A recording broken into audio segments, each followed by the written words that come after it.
Testing, testing. 1, 2, 3, 3, 3, 3, 3, 3, 3. Thank you and welcome for joining us. Thank you for downloading the show.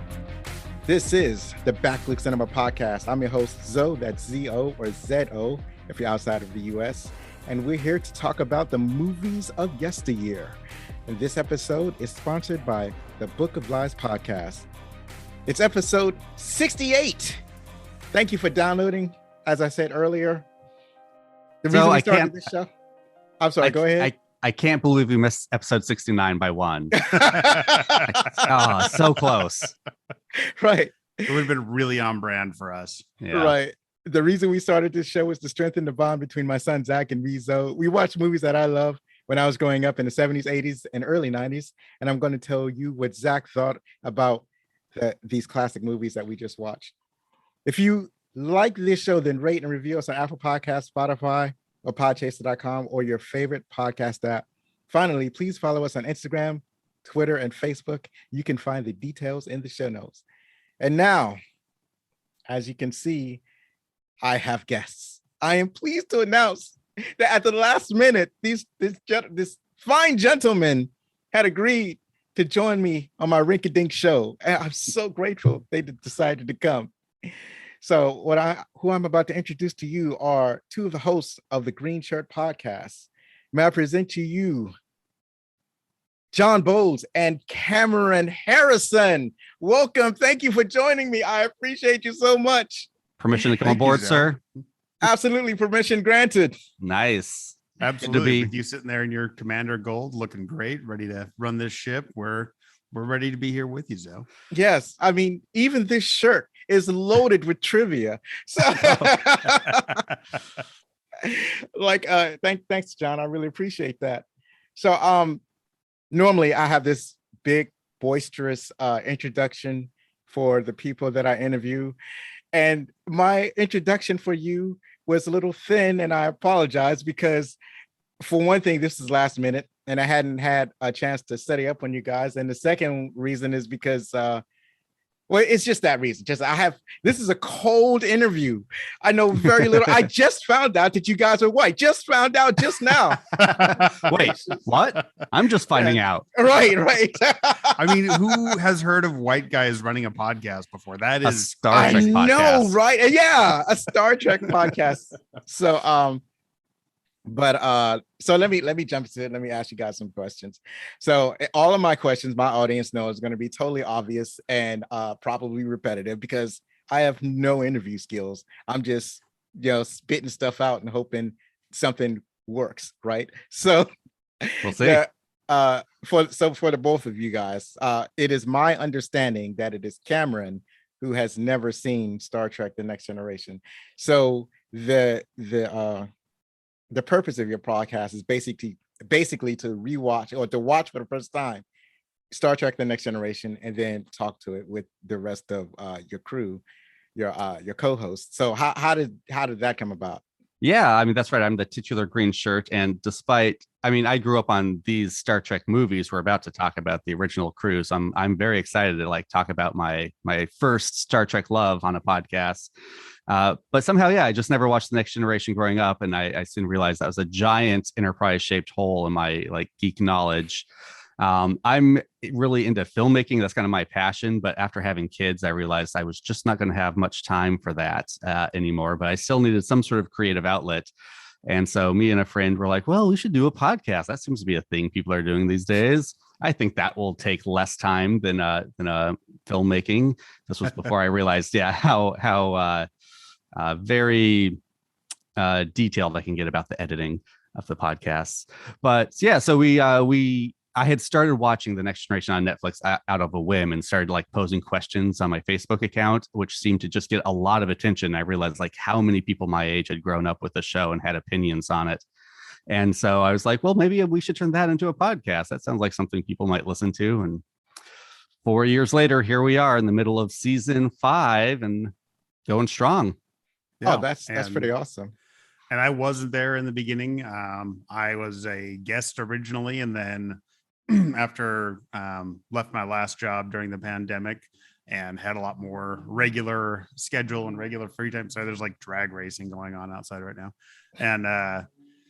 and just came on board as producer and semi-host and part of the Green Shirt crew, and have been very much enjoying being a larger part of it and being, getting into the podcasting world. John was like, if I do all of the tedious, nitpicky audio arrangements for you, can I come on and talk about Star Trek? And I was like, yes, you may. That sounds like an awesome exchange. It's a fair exchange, it seems. Well, with Cam and I mean, we've known each other I was just talking to him the other day. We've known each other almost 25 years now and have been making films and various forms of media together in all those years. And so we definitely know how each other works, and both in front of the camera and microphone and behind. So it seems like a pretty good balance, a pretty good pairing. Well, I'm not living in the same state anymore. This was a great opportunity to spend more time. We have definitely talked more in the past few years than we had like the previous 8 or so absolutely after we had moved away from each other. So podcasting, bringing people together. Yeah, absolutely. That the thing that Facebook was supposed to do. That's right.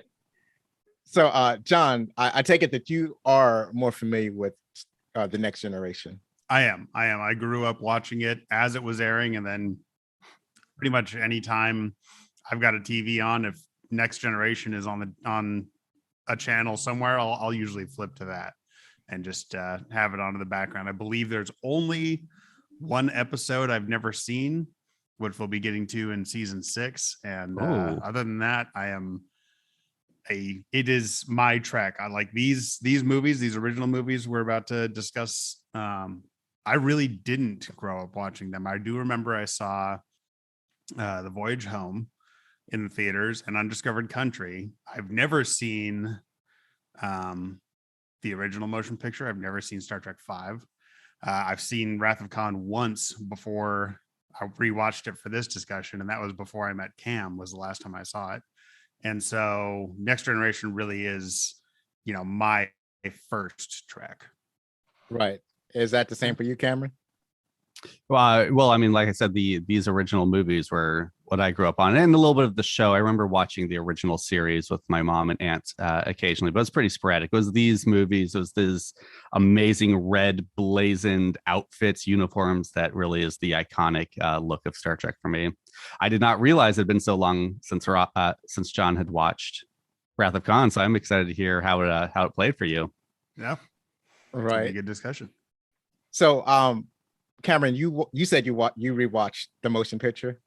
Yes, I did just this past week, since it seems everyone on Trek Twitter had been because of the new 4K release. And I was like, yeah, let's prime myself before rewatching Wrath of Khan. Right. It's a 4K, but I think the main thing they did, it was supposed to be a remastered. So they remaster. That's right. They cleaned it up, or whatever they do. They get a remastered version. Slapped a word on top so they could get people to watch it again. Yeah. They put on a new coat of paint. So right. So John, don't worry. You said you've never seen it. No worries. It's not like you're missing anything. So it's kind of the impression I always get. Right. I mean, unless you enjoy movies like 2001: A Space Odyssey, or I'm trying to think of another one that's similar. There's a lot of those. It's very 70s psychedelic sci-fi. Yeah, I mean, even a little Logan's Runny, or but yeah, I'm trying to think of other space ones like 2001 was a huge influence on it, right? For sure. Absolutely. It also had Isaac Asimov as the science consultant. So that's one of the reasons the movie moves the way it does, because I don't know, it's something about the slow pace of space movies that get sci-fi authors giddy with excitement. I don't know, they really love that. And I realized this the last time I watched 2001 too. Is like so much of these movies, it's funny how much how much praise they get, because it's so much spectacle over over content, over substance, I feel, because it's just like, look at these special effects, look at this model and what we figured out we could do with our camera. Let's watch it for like 10 minutes straight. And I'm like, right. how is this any different than Michael Bay following a bomb down with the camera in Pearl Right. Harbor? Like it's Right. just like, look at the special effects. Right. It's like at least the bomb explodes, but in this movie, everything goes terminally slow. So you guys decided to come together, basically make a podcast regarding Cameron's viewing for the first time. So everybody else has seen TNG, but nobody else has seen. So only Cameron hasn't seen it. And then, so Cameron, how has your experience been so far watching The Next Generation? It's been really good. I mean, it's been about what I've hoped. I was a little shocked at how bad some of the first 2 seasons were, and now a little shocked about how good some of season 5 and 4 has been. So it's been a lot of fun. It's been a lot of fun because I knew who most of the characters were. I knew who the archetypes were. I had seen the movies, though I didn't have a context for a lot of them at the time. So it's been really fun just to see, like, okay, I know Picard is like the diplomatic captain. Now just seeing him fleshed out, like, oh, he hates children. I didn't know that. That's interesting. Okay. And yeah, just all these different kind of nuances about the characters. It's been a lot of fun to get to know them more intimately. Right. Yeah, he barely liked Riker when he met Riker. Oh yeah. Well, I mean, I was gonna kind of talk about it because I really wonder, because Riker really feels like Kirk 2.0, and I really wonder if they had put him there specifically, if they're like, well, if the stodgy old balding guy doesn't work, we'll just have like the new Kirk step into the captain's role. Yeah, pretty much. There's a lot of things going on with that. So, for example, Patrick Stewart, when he got the role, didn't even unpack his bags. He thought he didn't go. He stayed in a hotel.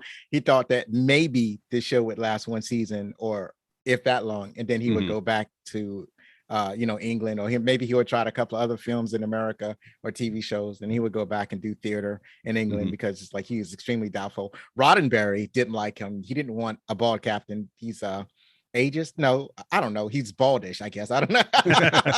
Whatever. He's anti follicleless, I guess. So, and they actually, and they actually tried putting a wig on Patrick Stewart, and it just looked bad. So they was like, okay, we'll just, and so I guess everybody came together to convince them to choose Patrick Stewart. And then there was a point where Patrick Stewart, he was waffling on whether he wanted to be in Star Trek. And so if he decided that he wanted to be on him, or exactly what you said had come to would have happened, Riker would have been elevated to captain, and they would have continued Star Trek with Riker. But so a lot of that was going on.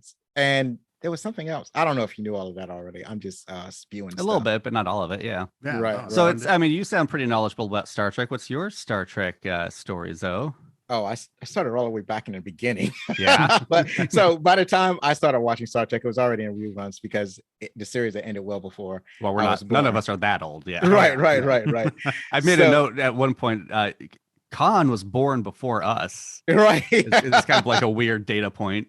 Right. I think most of the cast was born before. I mean, the character of Khan would have been born before everybody. It's like, he was an adult when I was in junior high. All right. Right.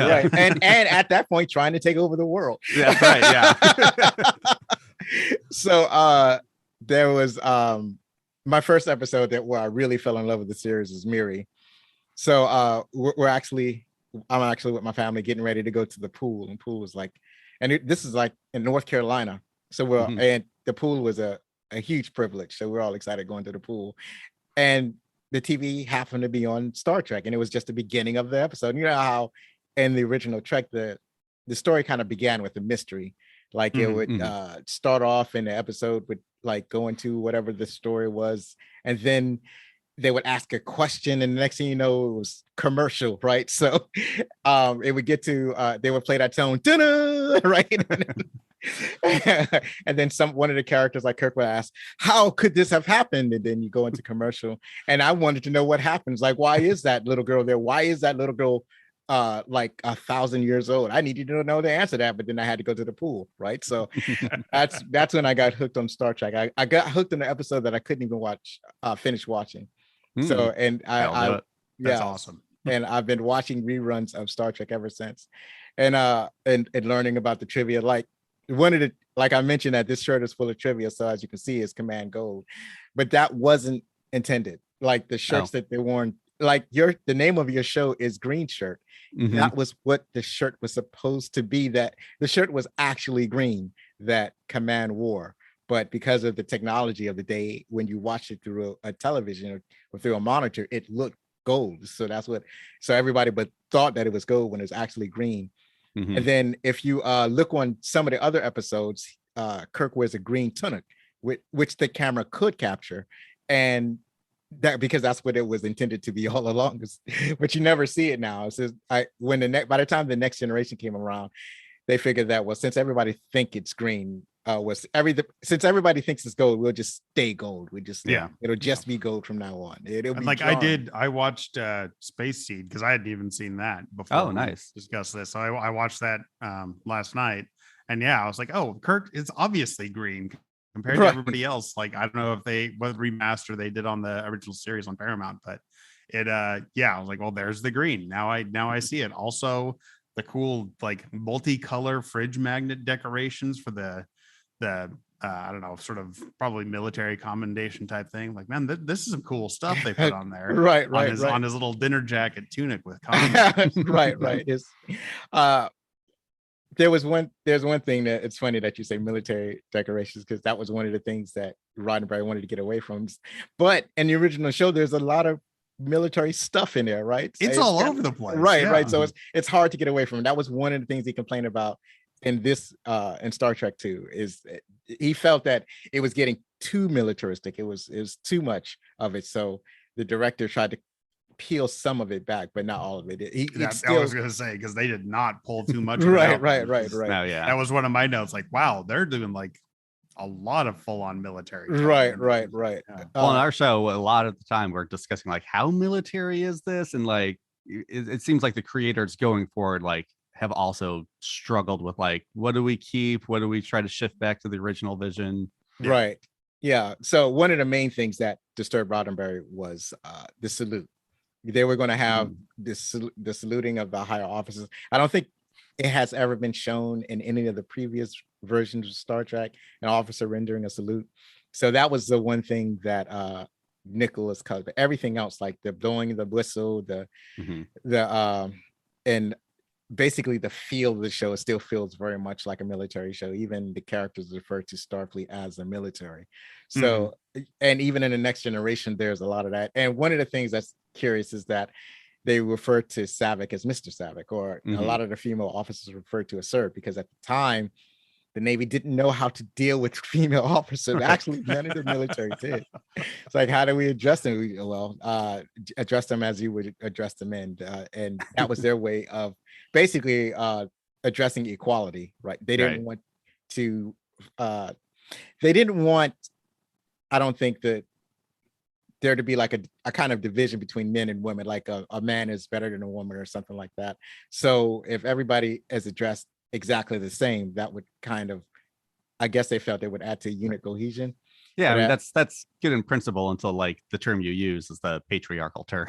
Right. Like, well, It's like, oh yeah, it's like, oh well, we're showing them the same respect. It's like, yeah, history is not really going to see it. Right. Exactly. You guys don't know it now, but that's not exactly the greatest choice. But I actually think Wrath of Khan kind of actually dealt with that pretty well. I mean, not the Sir stuff, but like the is it military, is it not? Because with the David Marcus character, because he's like, oh, they're just a military organization, they're going to come take our stuff, and then his mom is like, no, they're not. And so it kind of really shows that like maybe some of the community thinks of them as more military, but some don't. And so where are they really this militaristic, or is it just, you know, the view of some of the populace? Well, they do all the military things. Right? They're responsible for defending the space. They're responsible for patrolling the border. They're responsible for providing protections to diplomats. And they fly around an armed spaceship. Right. Yeah. So yeah, they're doing enough where it's like, it's pretty. It's they're doing everything but calling themselves a military, and certainly all of their enemies see Starfleet as a military force. So it's, I mean, if it walks like a duck and it talks like a duck, right? It's like, Space sure are a lot of guns for a non-military organization. Right, absolutely. Yeah. So how did there are like 4 people on your podcast? So you got to coordinate different schedules and everything to get together. How did all 4 of you decide to? I understand how John got into it, but so in the beginning, was there 3? Was it always 3 people? Well, in the beginning it was 3, although the other 2 are no longer on it. So it's shifted a little bit. They're my friends Marcy and Alex from season 1.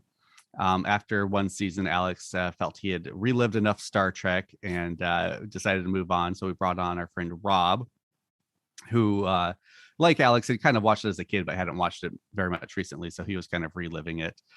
Marcy was kind of like the passionate fan, and then John came on with all the very detailed knowledge. And just last season, Marcy also had felt like she had been kind of overanalyzing this favorite thing of hers a bit too much, so she's moved on, and we found our new co-host Bobby to come on and rant and rave with the passion for all the female characters on the show. Right. Yeah, I listened to Bobby vigorously defend the what was I listening to? Unifications Part 1 and 2. Yes.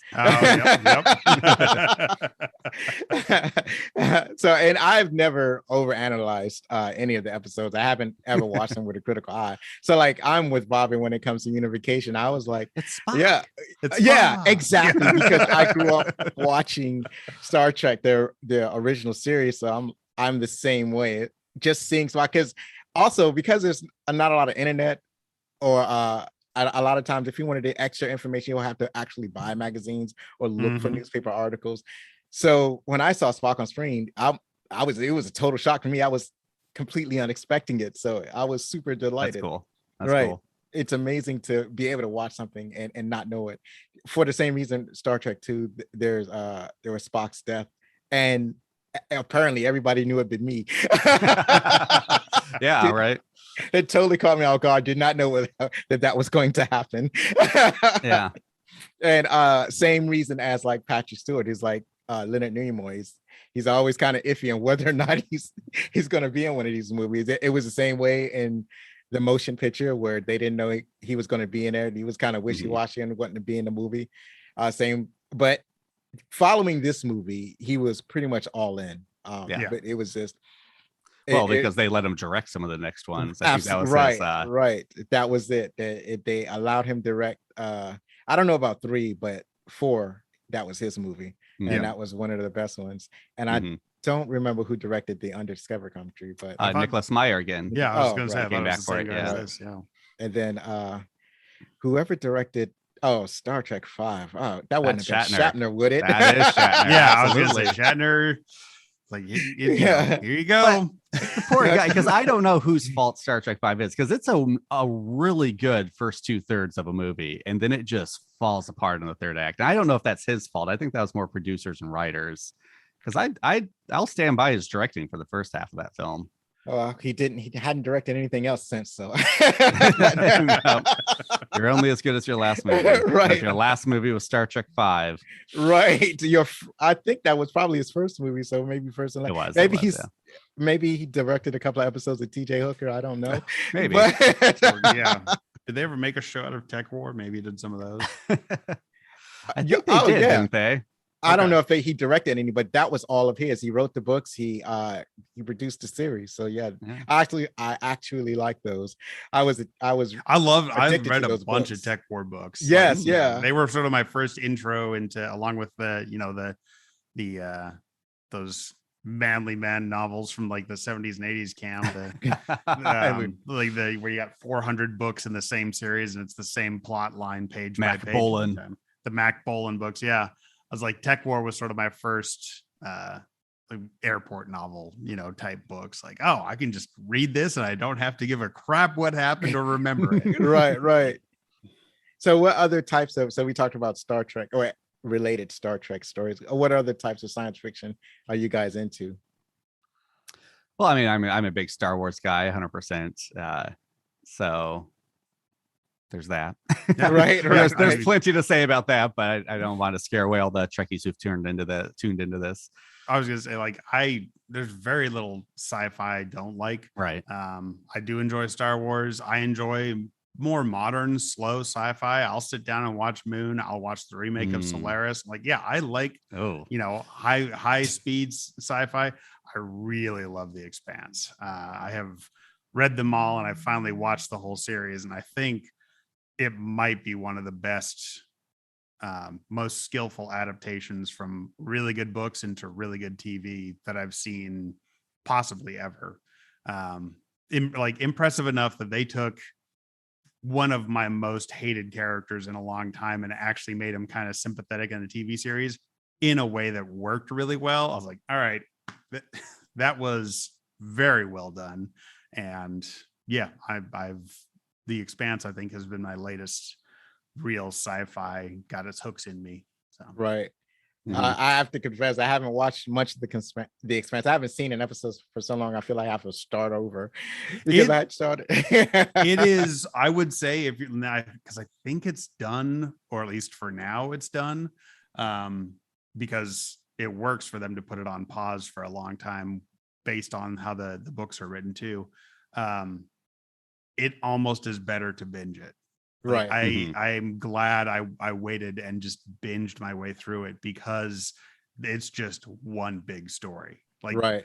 and not in a way, we've been talking about this a lot on our other show, Open Pike Night, just over serialization.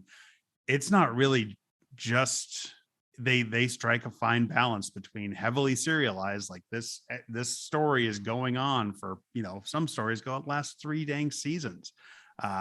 But without making it seem like you have to really remember everything that happened in every episode before it. Right. Yeah. So, have you partaken in the newer adventures in Star Trek or Star Wars? Yeah. Cam? Yeah, I mean, I kind of jumping into Green Shirt and TNG, like I realized, although I considered myself a Star Trek fan, like I really hadn't seen most of Star Trek out there. I'd seen some original series and the movies, and that's it. So yeah, recently I've started Enterprise, and I've started Discovery. I'm 2 seasons into Discovery. We're starting up a podcast for Strange New Worlds, which is coming out, which John alluded to, Open Pike Night, and we'll talk more about that later for sure. So yeah, I'm diving in all that. Lower Decks is amazing. I love Lower Decks. Oh, yeah. Trying to watch Prodigy with my kids. I think I like it more than them, but yeah. So yeah, I'm just trying to fill in that Starfleet emblem shaped hole in my soul. And we've kind of banned Cameron from watching too much Picard, or I don't know if it's any. I Picard yet. haven't watched any Picard yet. I'm gonna wait till at least I'm done with TNG before Picard. Right. Yeah, and I think that would be fine. And I like DS9 I love TNG, but DS9 I still think is the best series they've made so far. Right. Voyager, I finished high school and got into Voyager. college while Voyager was airing, and so life got in the way, and so never really finished Voyager, but we'll get there at some point with Green Shirt, or Right. I don't know. We still need to come up with the pun name for Voyager, but we got like 9 years to do that. Right. Yeah, Lower Decks, Discovery, Prodigy. I'm finally getting into Prodigy. So yeah. Yeah, Prodigy is surprisingly good, and I think I think that Lower Decks is probably the best of the Treks that are out there right now. It is 100%. so well done. Fantastic. Yeah. It's one of those that manages to be like a parody, but also like just be a really good version of what it's parodying. Like, yes, it's really funny. Also, it's really good Star Trek storytelling. Yes. And it's like if somebody had said to me, oh, they're going to make a Star Trek series and the Pakleds are going to be the main villains. Like, oh, that's a funny idea. That'd be hilarious to watch. Like, okay, actually it is pretty hilarious to watch. Right. Also, it's like, oh yeah, you build up enough of a military, it doesn't matter how dumb you are, you can still get a lot of damage done. So right. They make a good enemy. Yeah. Yeah, it's a great series. I like the dynamic between characters. It's amazing what they could do. I recently saw a picture of the voice actors in the costumes of the characters that they're voicing. I was like, they could play these characters. It looks so awesome. Mm-hmm. So that's pretty awesome.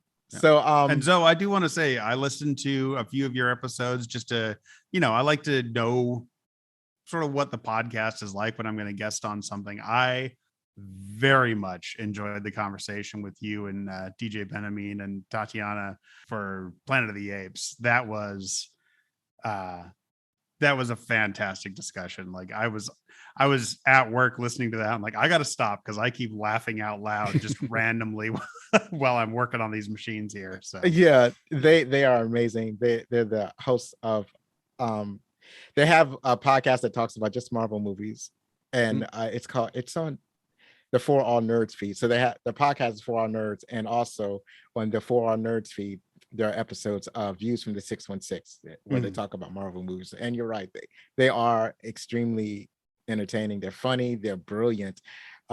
They have these nicknames that they give themselves. That's how they start the show off on every one of their episodes. And it's just amazing how creative they are with some of the puns they come up with their own names. So it's I have such a fun time listening to their show, and I was so lucky to have them on this show. So and just one more note, you are 100% correct about how good a movie Judge Dredd is.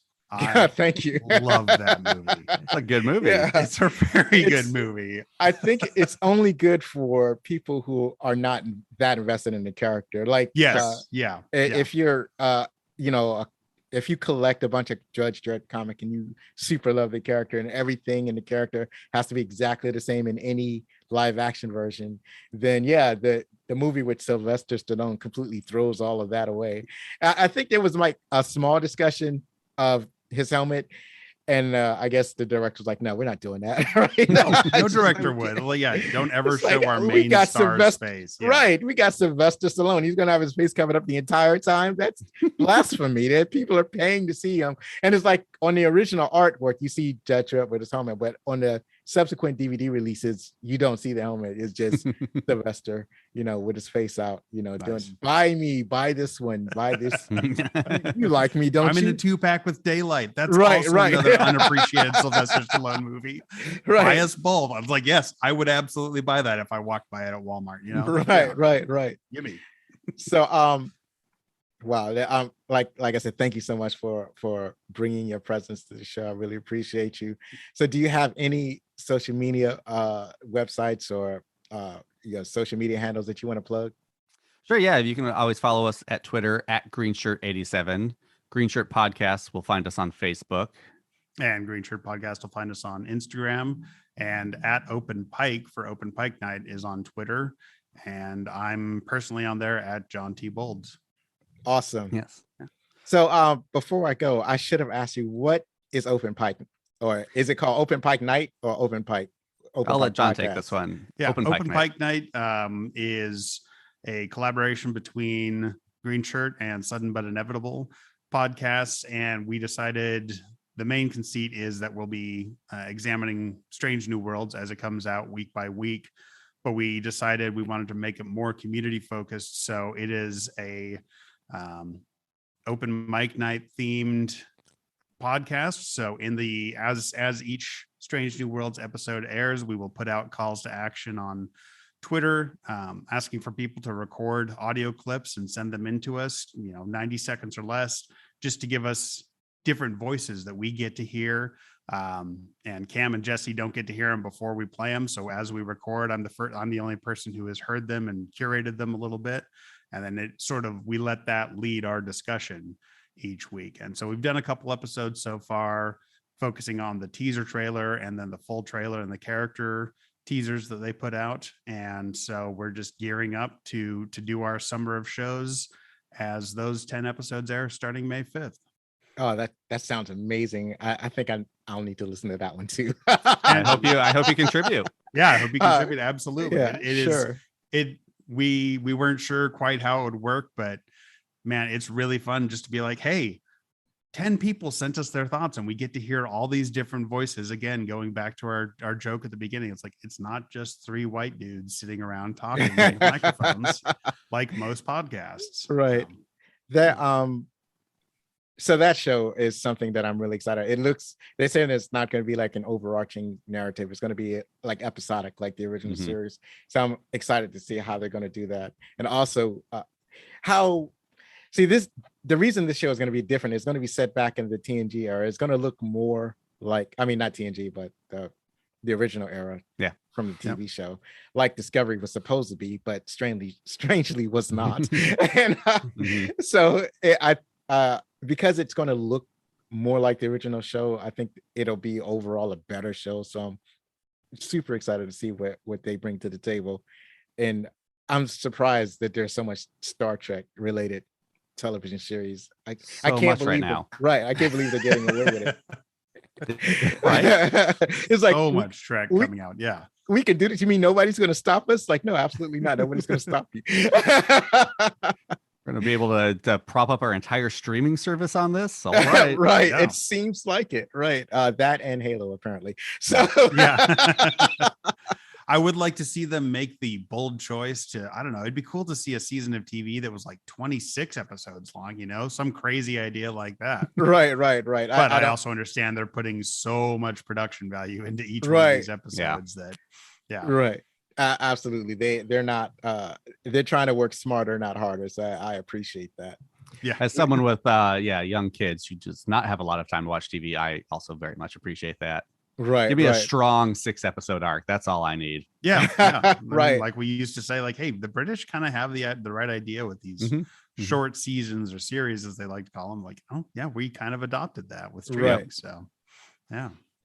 So before we go on, I have a comment. I should have read this like episodes ago, but I kept forgetting about it. So this is from Bert Batfan from Instagram, and this is regarding episode 62, Batman Return. He wrote, "This was excellent. You brought so much enthusiasm to this podcast, and I like that you acknowledge that whatever its flaws, no one can say that the film isn't entertaining. Ideally, I would have liked your thoughts on the supporting characters like Chip and the Ice Princess, and the Image consulted Josh and Jan, because I think you'd have some funny things to say about all of them. But apart from that, this was a great episode. Also, can I ask, did you like the Batman?" So if anybody had heard my episode regarding the Batman, I gave my impressions. Like, yeah, I really liked it. I liked it a lot. It was pretty cool what they were doing. It's interesting to see this different takes on the Batman.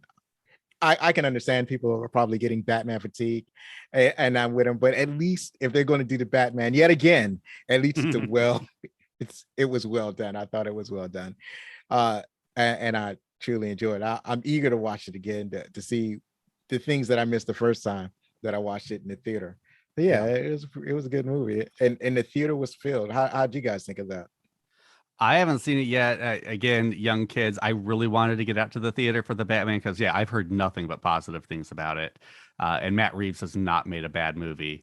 But I finally got to the point where I'm like, oh, it comes out on HBO Max in 2 weeks. I'll probably just wait for that. I'm sorry, theaters. I love the theater experience, but I got out for everything, everywhere, all at once, and that was an amazing. Oh, you watched that? Yeah, that was a a great experience. Yeah, that was mind-boggling.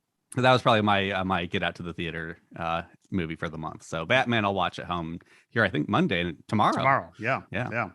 I very much enjoyed it. I'm surprised I haven't hit Batman fatigue yet, because I did hit it with. Strangely, I hit it really fast with Spider-Man. I never saw either of the Andrew Garfield ones, and then got back into it with Marvel and Tobey Maguire. But or with Tom Holland. But I did enjoy. I was telling Cam, like, man, I've seen so many Batman movies in the theaters in my lifetime. Like, this is getting a little ridiculous. The only ones I didn't see were the Justice League adjacent ones. But I think it's a fantastic film, and it's definitely been fun to see them as the products of their time as they come out over the last few decades of my life. Yeah. Right. I have to agree with Burton Batfan. Also, I mean, great job getting someone with the handle Burton Batfan to enjoy your Batman podcast. I mean, that's a gold star right there. I also very much enjoyed it. That's the one I listened to before. Like, do I want to come on and talk to this guy? And I was like, I think this guy sounds like a great person to talk Trek with. Thanks. So good episode. That. Yeah. All right. So before we move on to the opening credits, following the melodious tones that you're about to hear, you will hear a promo for the Book of Lies podcast. So we're going to pause right here. So did you hear about Jen Shaw? No, I didn't hear about Jen Shaw. How about Erica? Did you hear about Erica? I don't think so. What about that fraud shit from the other day? Can you be more specific? There's so much fraud out there and so much shenanigans. you should just tune into Book of Lies podcast. Book of Lies podcast. Every week we talk about some fraud, some scams, and maybe even some TV shows. Where there are scams. Yes, of course. Scams, frauds, and all those things. So tune in every week where we'll bring you a new topic of... Scams? That's right. Scams. So tune in on your favorite podcatcher to catch up on the latest liars, cheaters, thieves, and dirty, rotten scoundrels. That's right. See you soon. Bye! And we're back. Welcome to the opening credits. And as we have been alluding to all of this time, we're about to talk about Star Trek II, The Wrath of Khan. So, could one of you gentlemen please introduce us to this movie? All right. In the 23rd century, a group of genetically enhanced terrorists escaped their exile from a far-flung planet. Disillusioned that they weren't able to create the paradise they had wanted, their leader, Khan Noonien Singh, seeks revenge on the man who put him there. The man that exiled Khan and his people just happens to be Admiral James Tiberius Kirk. Thank you. Thank you very much. Normally I grab these things from IMDb, but I decided to write that one myself. That was good. All right. Tell us about the box office, please. Yeah, the film was released June 4th in 1982, produced by Paramount Pictures. It grossed over $78 million in the US and Canada on an $11 to $14 million budget and received great reviews. Yes, it did. People really liked it. Just a slight bit of trivia. I don't think I put this in the trivia section. So this, the original film was, I think, 11 times the budget of this movie, because the Star Trek, the motion picture, I think it got like a $50 million budget, but then it only made like $70 million. So it really did make a profit. It made money, but it was like, it's not necessarily a bomb, but the studio really wanted more money. So they wanted a sequel because enough people saw it, they figured that they could do a sequel. So that for the sequel, you're not going to get nearly as much money as you got the last time. And part of that was because Roddenberry had he caused a lot of over budget on the first movie.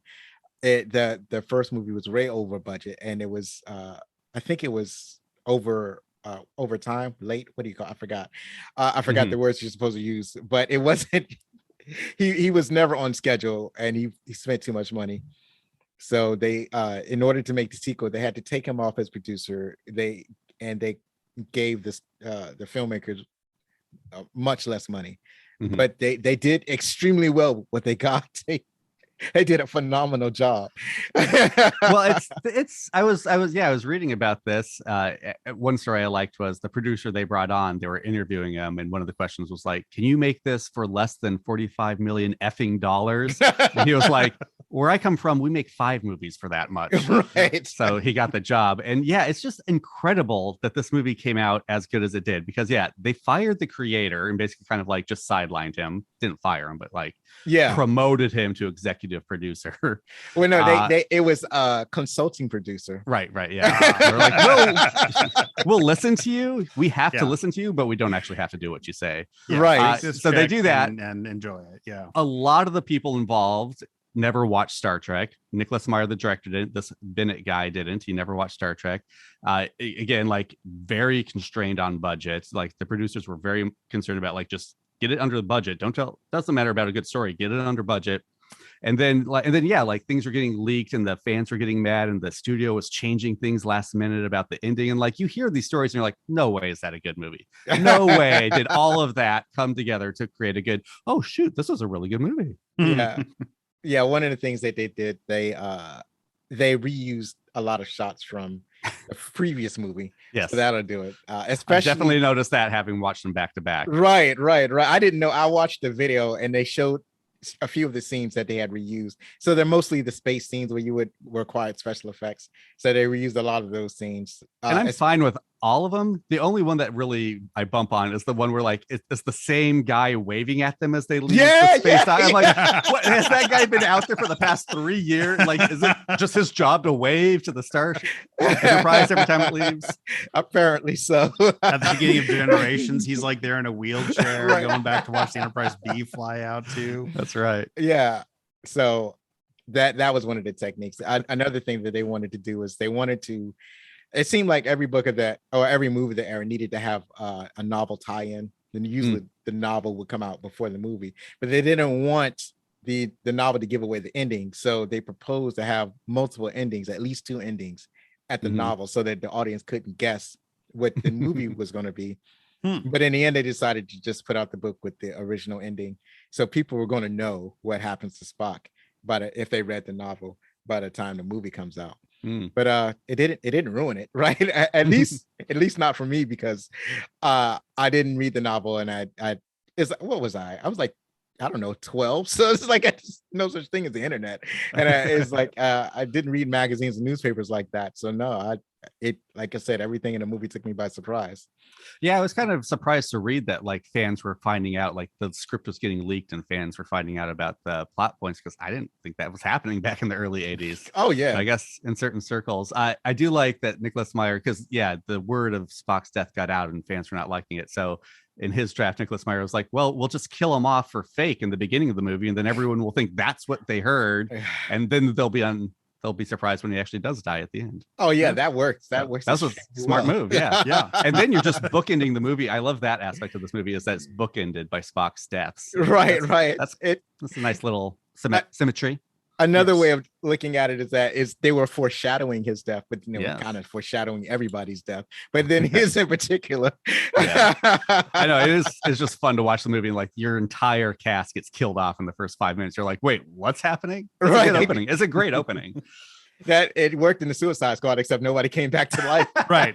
And I mean, it worked in Mission Impossible 1 also. Like, yeah. You got all these big stars. Like, oh my God. Right. What are you doing? All right, so moving right along, we're going to talk about the cast of the movie. So starting off with William Shatner, he played Admiral James T. Kirk. He's been in T.J. Hooker, Tech War, Boston Legal, and Shit My Dad Says. I know it's a bunch of that's just the title that they use with the dollar sign, the pound sign, the star, and exclamation point. But it's Shit My Dad Says. It's based on a series of books. Have you seen that book? Not a series, but it was. I think it's like 2 books, maybe 2 or 3. I remember when the tweets or the posts were coming out. I don't think I never saw anything produced from it. Right. So I did read Shit My Dad Says, and it's funny. It's actually very entertaining. Oh, good. John has this next one. Yeah. Good luck, John. Okay. Yeah. Leonard Nimoy as Captain Shintagai Spock. Mission Impossible on TV, and Transformers the movie, Transformers Dark Side of the Moon. Yeah. So I when I was going through his credits, I was like, well, that's neat. He's been in 2 different Transformers movies, right? Yeah.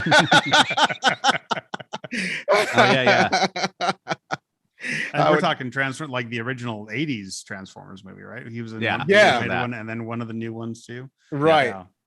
So I remember watching him on Mission Impossible Nick at Night reruns when I was a kid. Right. Also director of 3 Men and a Baby. Yes. Really? He was a director of a lot of great movies. Yeah. But he was, it's like after he did Star Trek 2, he just basically continued to improve. It was like, I run it. I do this. This is what I do. Yeah. So, and good job on that pronunciation. Obviously, Spock would say that no human could pronounce it, but you did an outstanding He never met job. John T. Bolles. Absolutely. That was great. You did it. I thought I'd throw that curveball in there for somebody. I liked it. Right. You did extremely well. Did you see the promo for where they got the name from? No. I think so. I mean, I know that it's from a book, and that they finally canonized the book. Yeah, it was from a book. They canonized it in a poster, so they never actually that's right. announced it. But in one of the character posters at I guess some kind of convention, they had all the characters, and they had their first and last name, and they had Spock's first and last name, which they've never done for like a series or TV show or a movie or anything. So that's pretty awesome. so that you can catch the next one. That's cool. Yes, my favorite, DeForest Kelly, is Commander Leonard Bones McCoy, MD. Known for, I don't really know what else he's from. TV westerns, Track Down, Wanted Dead or Alive, Death Valley Days. Don't know any of those. Right. No. He's been in, oh, excuse me, I'm scratching my ankle. So he's been in a bunch of TV shows, but mostly he's done wrestling. So I mean westerns, wrestling. Okay. Mostly he's done He westerns. does not have the body of a wrestler. No, he doesn't. Okay. He does have the body of a western actor, though, yeah. for sure. I yeah. can see that. So a lot of the shows that like he's a one-off character, but in these shows he's made at least several appearances. Okay. So and so I've seen I haven't seen Death Valley Days, but I've seen a couple of these in reruns. James Doohan, he played Commander Montgomery Scott. He's been on a lot of TV shows, including The Serial, Jason of Star Command, and The Bold and the Beautiful. And I didn't put this down, but he was also in a show called Homeboys from Outer Space. But that's the one I'd probably want to watch out of that season. And we had Walter Koenig as Commander Pavel Chekhov. TV, he was in Babylon 5, and films, Mad Cowgirls and Inalienable. I definitely remember him from Babylon 5. Yes. That's the only thing non-Trek that I know him from. I only wrote the other credits because they sound funny.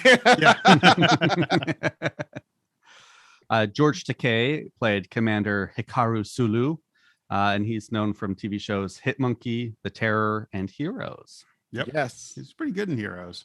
He's pretty good in more. It's like not only has he landed more high-profile projects. Mm-hmm. Yeah, that's the word I was looking for. Projects. He's landed more high-profile projects, and he's always really good. I haven't seen Hit Monkey, but I'm really excited about watching that. And I haven't seen The Terror, but I've heard really good things about that. But I've watched the Heroes, and at least the first season of Heroes is outstanding.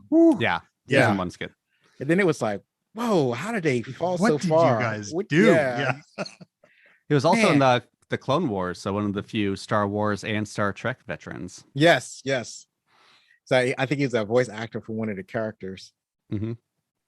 So up next is Nichelle Nichols. She plays Commander Naoto Uhura. She's been in a movie called Chuck Turner, but mostly in TV, such as Tarzan, Gargoyles, and also in Heroes. Yep. And Gargoyles, I mean, outside Everyone of from Star TNG. Trek, Gargoyles has to have the biggest Star Trek cast. Yeah, absolutely. Right. Yeah, anytime I want to judge how well a Star Trek movie is, it's like, so what is Nichelle Nichols doing? Oh, I guess she's just at the council again. All right. Yeah, I will tell you, with watching Space Seed, I'm like, wow, they are not giving to her anything to work with here. Right. They're getting mad at her for doing her job. Awesome. Right. Next, we have BB Besh as Dr. Carol Marcus. TV, she was in Falcon Crest and the Jeff Foxworthy show, and in the movie Tremors. Whoa, what? Who's she in Tremors? She is the lady who gets pulled down in the station wagon. The beginning. Yeah. Yeah, that is her. Yeah. Yep. Oh, if I never made that connection. That's Kirk's little boo, his baby mama.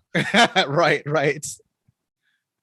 Merrick Bertrick played Dr. David Marcus, the aforementioned baby, though not a baby in this movie. Fright Night Part 2, Star Trek TNG. That's right, I do remember that now. And Square Pegs. Yes. So I don't remember him from TNG. I would have to rewatch it. It was not a great episode, but I do remember. He freezes Riker in a very awkward position. Oh no, that's not. That's That's psychic powers. that's Symbiosis? that's not. Oh him. no, he's to John. No, yep. Yeah, That guy he's looks T'Jon. a lot like him though, doesn't he? Yes. Wait, did he play David in another movie?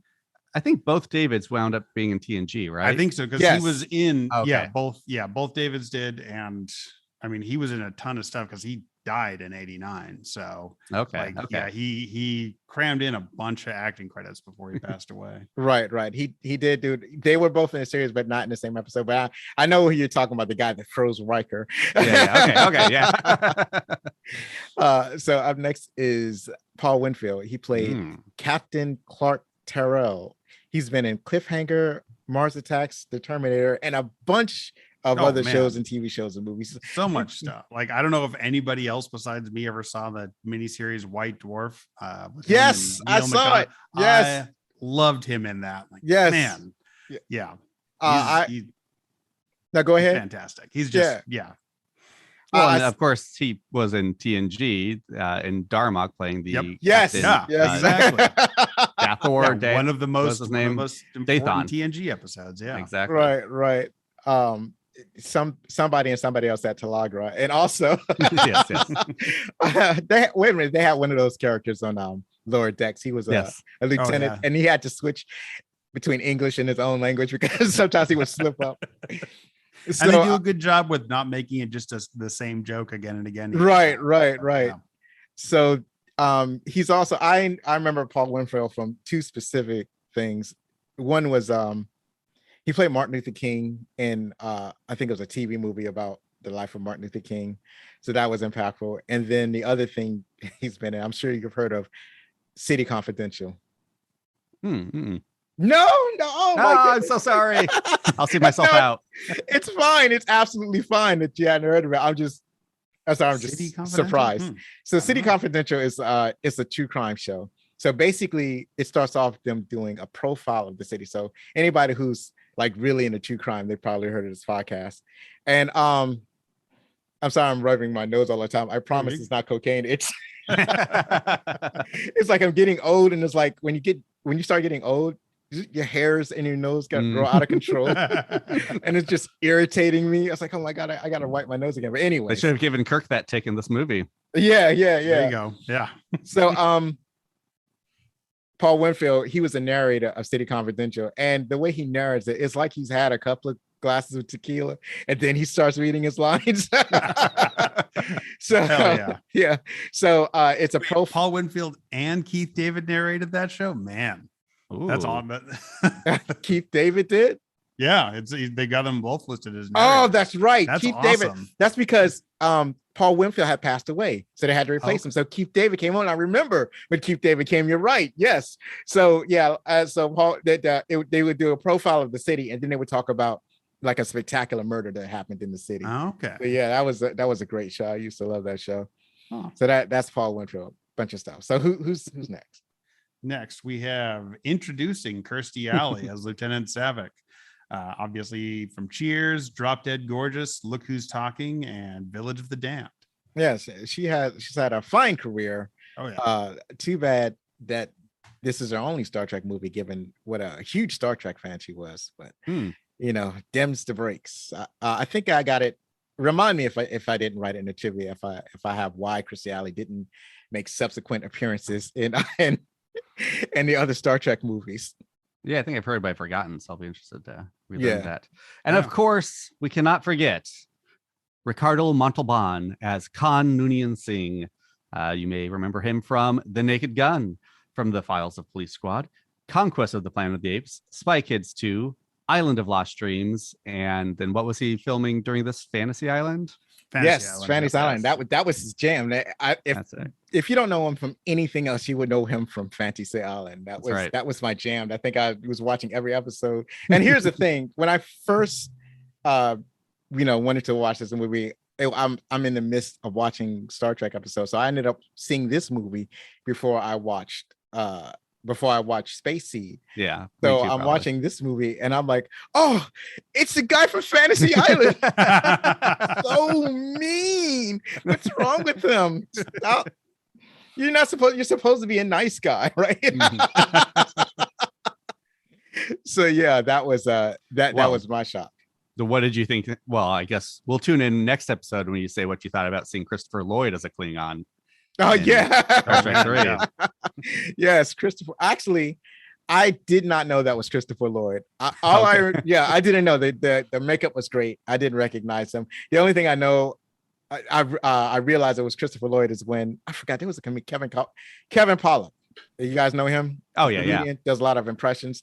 So he he said that when Christopher Lloyd is in the movie, he does great as a Klingon. He's serious. As long as he's speaking Klingon, he's awesome. But then as soon as he speaks English, all you hear is Reverend Jim. So it's like Reverend Jim from Taxi. So it's like, ah,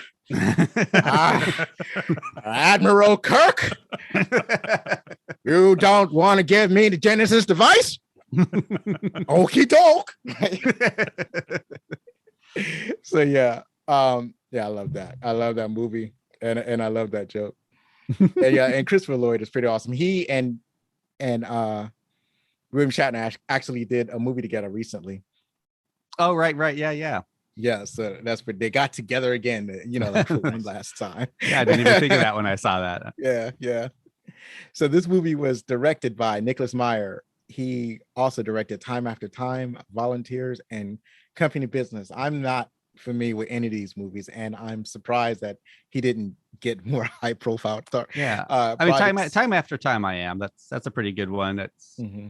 I mean, a lot of people have missed it. I think it was one of those ones like at the time was really well received and it's kind of been forgotten, but it's solid. But yeah, nothing else he's done do I know other than his Star Trek work. And I'm pretty sure that considering how Star Trek 2 turned, I'm pretty sure that all of his movies are great, but I would have thought that he would have gotten higher profile projects, but he didn't.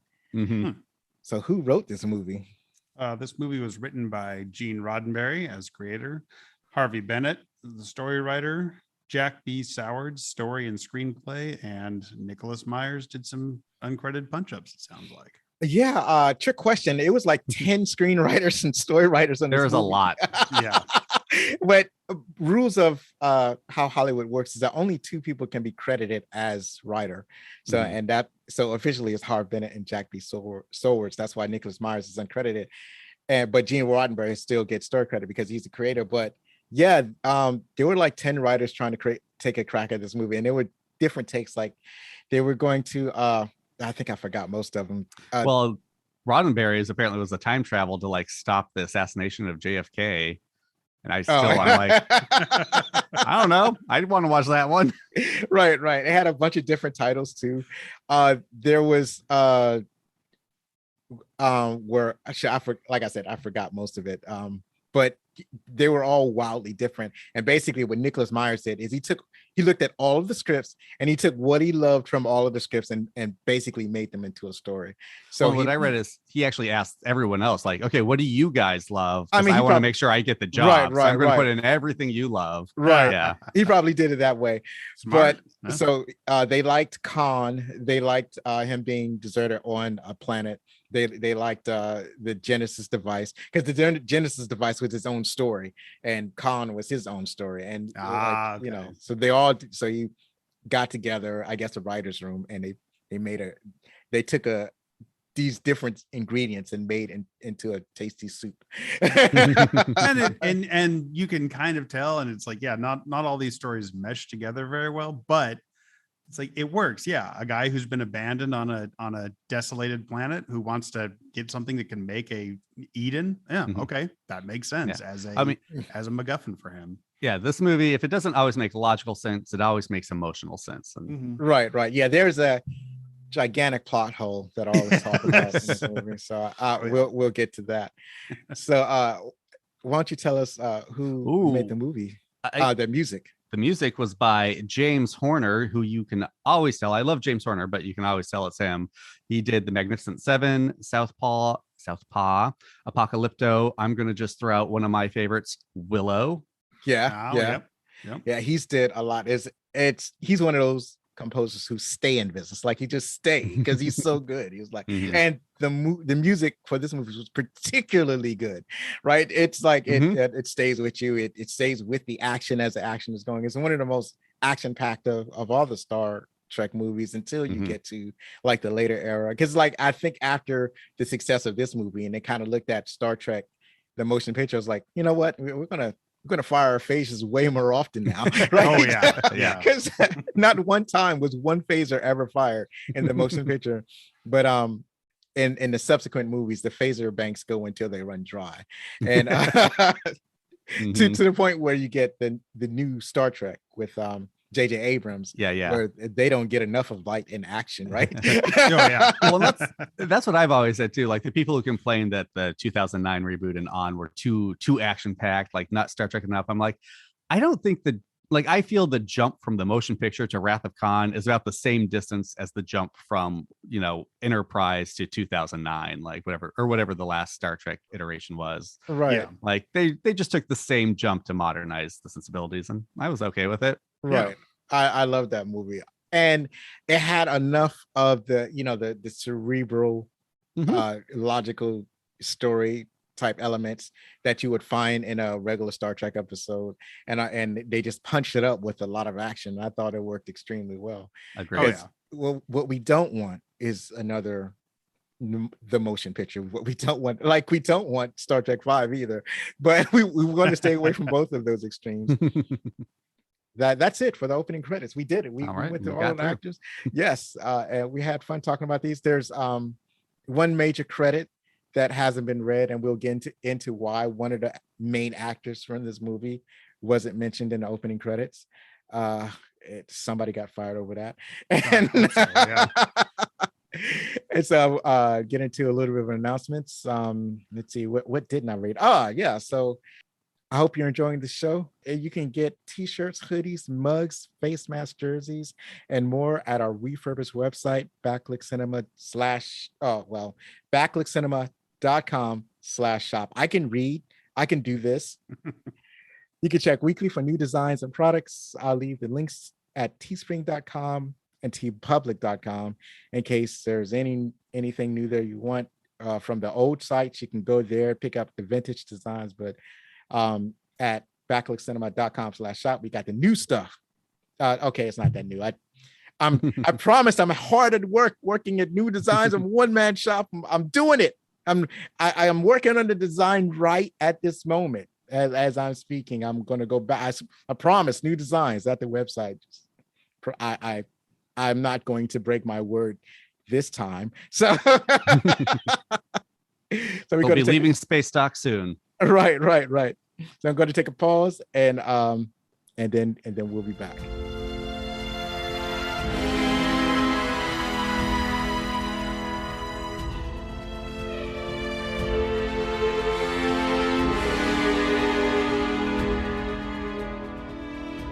All right, so we're going to move along. We're going to come to our favorite parts. So let me ask you, gentlemen, what were your favorite parts of Star Trek II, The Wrath of Khan? Well, again, I'm interested to hear what jumped out at John after such a long departure. So I went back because I did not really enjoy the movie all that much when I first saw it. And I went back, watched it again after, again, such a long cooling off period. Like, you put it very well when you said it's a bunch of different parts held together emotionally, because it is. I think the main thing that bugs me about the Khan part of the storyline is when they're sitting down, trapped inside the planet, and then Kirk's like, "Oh no, we've been planning this whole time. I totally know how to get around. I know why Khan's mad at me. Whatever." It's like, wow, way to undo any actual emotional stakes to this whatsoever. Which, knowing what comes in the next movie, I'm like, oh, okay, yeah, now they remember to actually give Kirk some emotional stakes.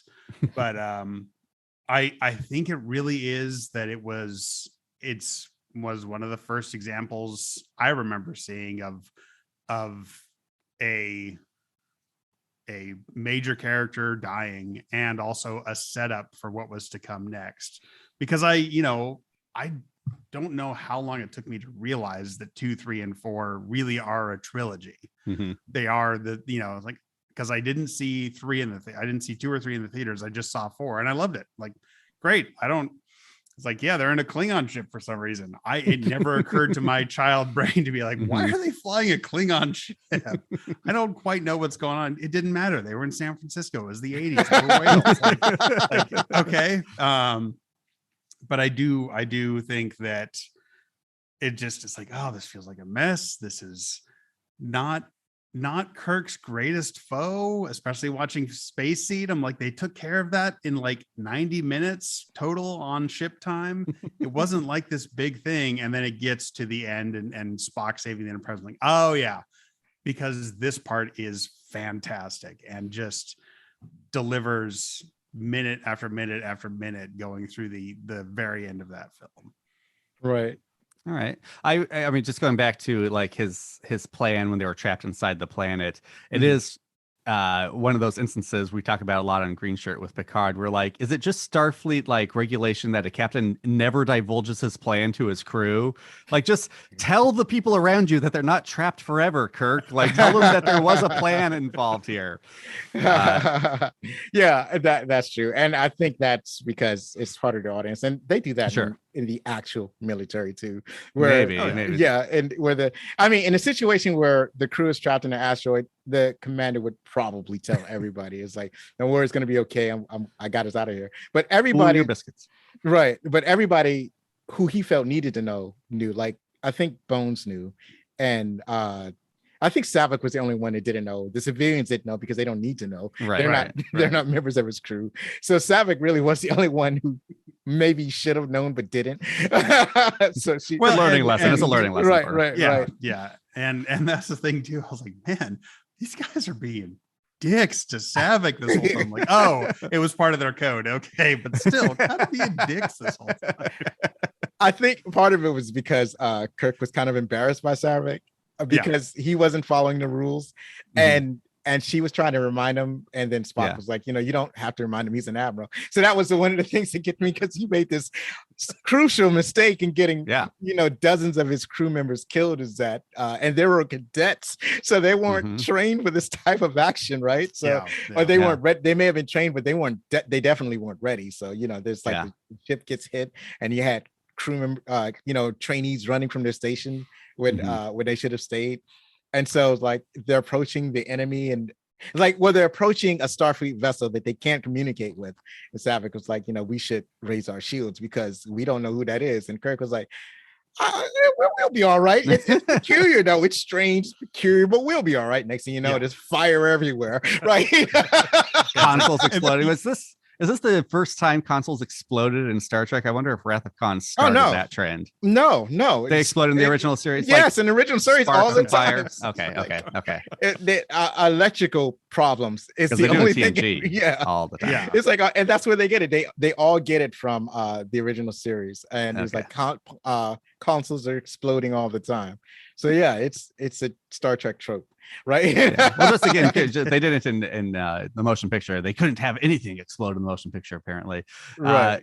But speaking of that, like, and going back to your point, like, I do love that Kirk is really great at apologizing. Like, he does do a very quick and sincere apology to Saavik. Like, keep reminding me the regulations. Right. I boned that up. Right. He has a very similar thing in the motion picture where he does that too. Right. Yeah, I love that whole battle. Like, this is where, like, I think the pacing of this movie got a lot of praise, and I think this is where it really picks up. Like, this battle, I feel, is really good. I feel like the solution to it is pretty good, and then immediately after that, we go into like the creepy deserted space station. Like, I just feel like the movie keeps kind of like progressing from like scene to scene in a very compelling and an engaging way. That I think Nicholas Meyer brought a lot to it, and really brought that like adventure action 80s spirit to this film. Right. Yeah. And Ricardo Montalban as Khan was just absolutely amazing. Oh man, it was like, especially like at the beginning of the ship battle, and his second was like, so we're still approaching. The shield got there, they still have their shields down, and Khan was like, yes, we're all one big family. I love the he tasks me lines. And like, it's almost as good as the tears in the rain line, because then he starts going like, I'll chase him around the rings of Nibia, and you're like, what are you talking about? I don't know, but I am in 100% Ricardo Montalban. This is amazing. Right. He's like the greatest Ahab since Quint from Jaws. Like, I just love these kind of Ahab characters obsessed with one thing. Right. Yeah, they allude to Moby Dick an awful lot in this movie. Oh yeah. Okay, guys, I want to bring this up because yes, we go down, we see where they've been trapped on this planet. They've had this one little hut they've all been living in, apparently. I'm not sure where he got the books from. I assume like they were given to him before, when he was originally cryogenically frozen in the 90s. It doesn't matter. He's been stuck with this handful of books that they show. We see Paradise Lost, we see Moby Dick, we see the Bible, we see what's the other one?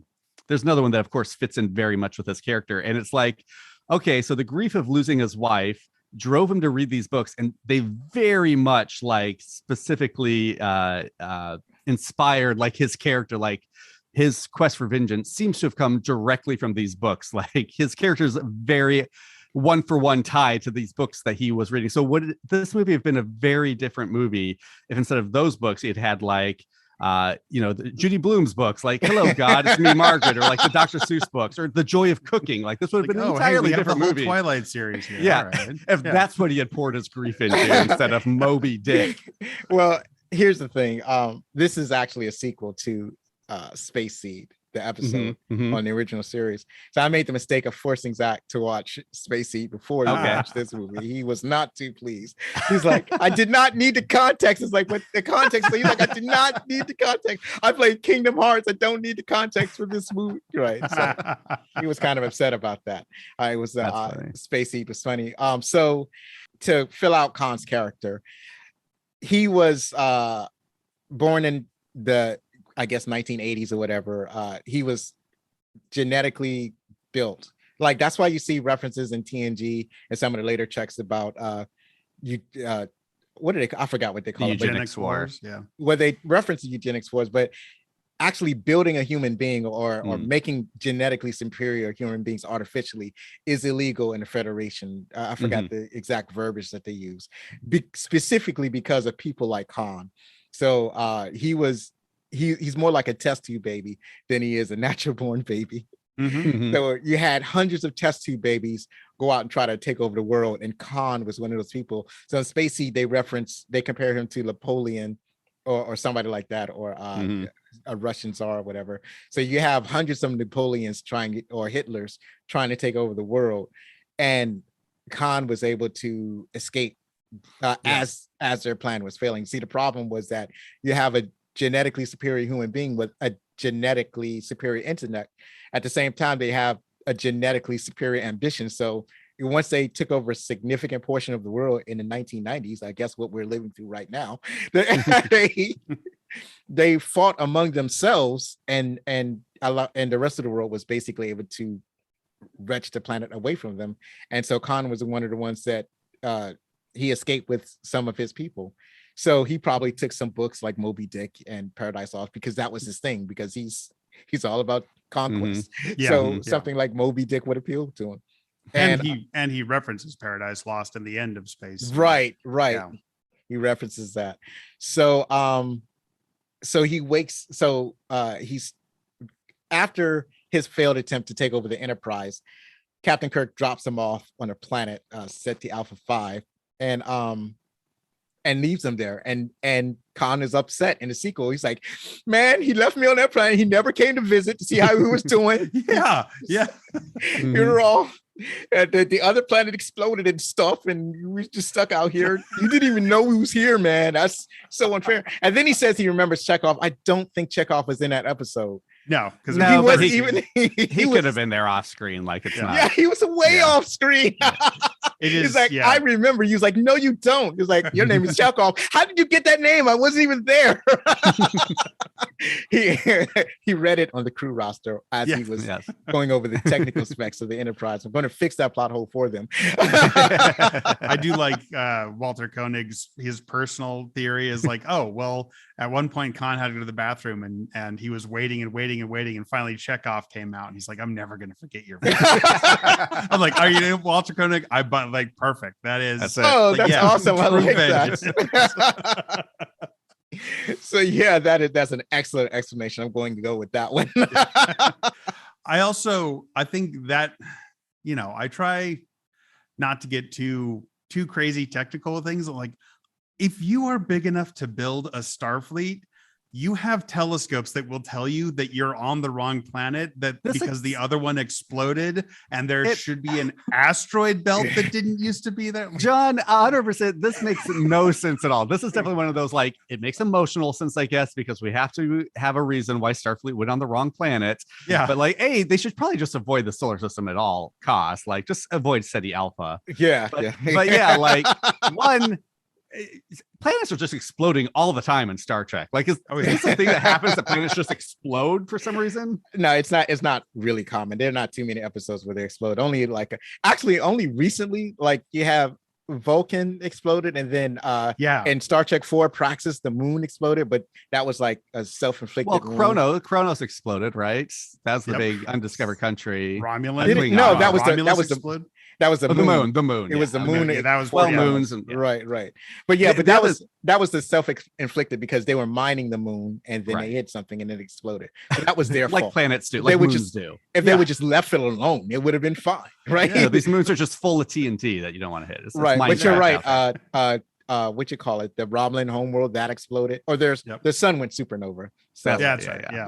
Yeah. that'll happen. It I also like how they seem to be having trouble finding a planet that's barren of all life. that I'm is like, a is that problematic. not 99% of planets in the universe? Like, Yeah, not in the Star Trek universe. Every Yeah. planet they land on has breathable air. So right, Also- right. Isn't that literally the mission of the Starship Enterprise to have mapped a bunch of planets? Is like Right. that one. Okay, we're yes. Marcus. Well, for one, I think what they were looking for was a planet in a Goldilocks zone Yeah. that didn't have life yet. So I Mhm. think what they were coming across is there was too many planets in the Goldilocks zones of the star system that didn't have life. But the problem is that it still doesn't work because we have a planet in the Goldilocks zones right in our very own solar system, Yeah, And it's- exactly.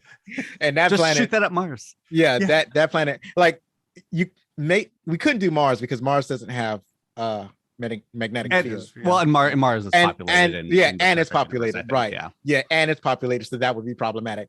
But Venus is in the Goldilocks zone. It's only a little warm. I'm pretty sure if you shot it with the Genesis device, it'd be totally fine, right? Well, of course, turns out they just had to shoot a space cloud. That's all they needed oh to yeah, make that, their own planet. right. That was the other plot hole I was going to get into. But yeah, God. So, with the let's get into that now. So Okay. the big fracking plot hole that I always have with this movie.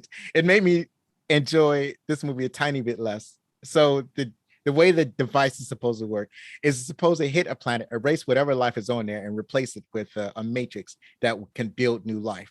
So they're supposed to test it out on a planet, which is what Terrell and Chekhov were looking for. Mhm. And when it explodes at the end of this movie, it explodes in a nebula and it explodes in the starship, but somehow planet forms. It's like, that's not how this works. It's like it's supposed to hit a planet. There's no planet there. Like, this movie would have been so much better if there was a solar system inside the nebula. I would have bought it. And the other thing, see, Star Trek gets nebula all wrong. It's like our systems won't work and all this. That's not how nebula works. A nebula is such a vast cloud. Like, if it was some other kind of specialized, I don't know, structure that we haven't encountered yet, then I could buy that. But it's not a nebula because that's not how nebulas work. So, like, the Earth, we could be in a nebula right now. We would never know it because the gas is so diffused that we could never see it. Yeah, exactly. It's like, oh, now we're at 2 particles per billion. Right. This is a nebula. right. You'd have to be many light years away to notice the nebula that we were sitting in. So, but you go along with it because it's a fun movie. It doesn't really matter. But see, it doesn't track that you would explode a Genesis device that's supposed to be on a planet inside of a starship, and oh my God, a planet comes out of nowhere. Yeah, it joins the solar system, and like there would be some catastrophic consequences to the other planets in the solar system. Right. Oh, yeah. You can't just introduce a whole new body. Right. Gravity Yeah. source. Yeah. Exactly. Yeah, that's wild. But that's the kind of thing that comes from like only after years. Like when you watch a little kid, it totally makes sense. When you come after it as an adult after years, like, wait a minute, that didn't make any sense at all. Yeah. Well, and again, with the nebulas and how they work, like, I mean, again, emotionally, it's fun. They go in there, they're playing Khan and Mouse in the nebula, Yeah. and they get the upper hand on Khan because he thinks two-dimensionally. He's from the days before space travel. So are all of his crew, who all seem very good at running a spaceship somehow. Mhm. They all read the manual in 30 minutes and were good at flying this advanced machinery through space. Which is really funny considering in Space Seed, he literally says, "We cannot fly this ship without you to train us," to the crew of the Enterprise. I was like, wait, no, So I guess you brought that technical manual. right. What have they been doing for the past 15 years? They've been prepping for this moment. Right. They've been dressing like the warriors and reading the tech manual for. Yeah. He certainly hasn't been indoctrinating the rest of his super soldiers into the same level of hate he's got, though, because they all seem real like, it's something to do. Right. It's like, it's better than the desert planet, I guess. So yeah, let's get revenge. Well, they'll follow him anywhere. They're that loyal. So that's where that comes from. And you can see how, especially when you watch Space Seed, how incredibly charismatic he is. Like he just, he just takes women like MacGyver. He's just like, we take what we want. Oh yeah, it was like, wow, okay. I did not realize that's how I knew a member of the crew had left with him. Like, okay. Right. And it's funny, right? Because he's like, that's right. That was his wife. Yeah. That was in the original series episode. He's his way of attracting a woman to him is like, stay in the room, stay or go, stay or go. Yeah. I don't care. Go then, get out. She's like, I don't want to leave. All right, then you must ask me now. You must ask me to stay in my room. It's like, hey, that's a great dominant move right there. Like, but not the rest of it. But it's like, right, power dynamics here. But man, I guess he had the advantage of knowing that she was extremely attracted to him, so he used that against her. So he's cunning in that way. But go ahead. Think with this being, basically a submarine movie, I think part of what makes it hard for me to see how amazing it is as that kind of movie is that I had hardly seen before I saw this. I saw The Hunt for Red October. I saw so many good, submarine chase, cat and mouse, gotta figure out the other opponent you can't really see kind of movies. And so it's just more the unfortunate circumstance of when I saw it in my life. I didn't see it as a little kid. Right. But I really love that they actually decided, hey, we could go up or down. Right. Don't have to stay right. in the planet of the ecliptic. Right. I've complained about on Green Shirt before.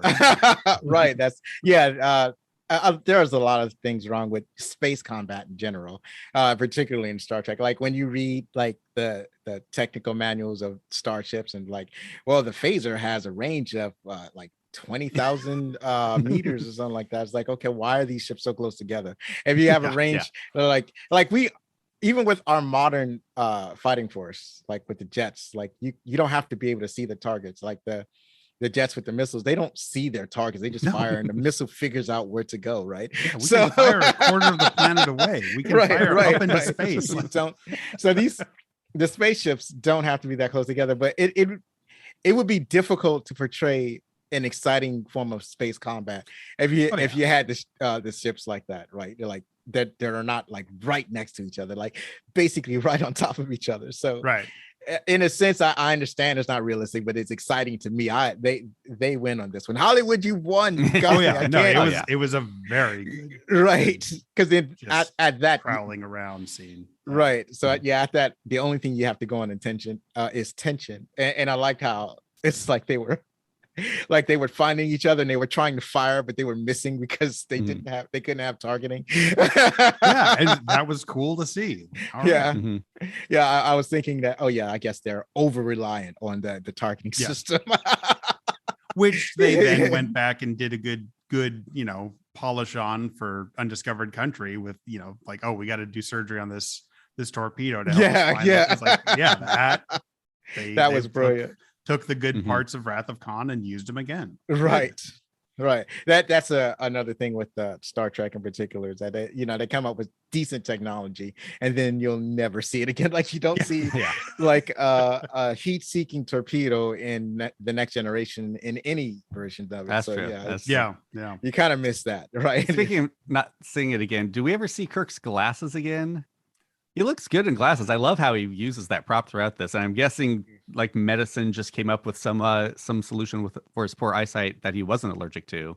Right. That was their like hand wavy reason for why he had to wear glasses in this. Right.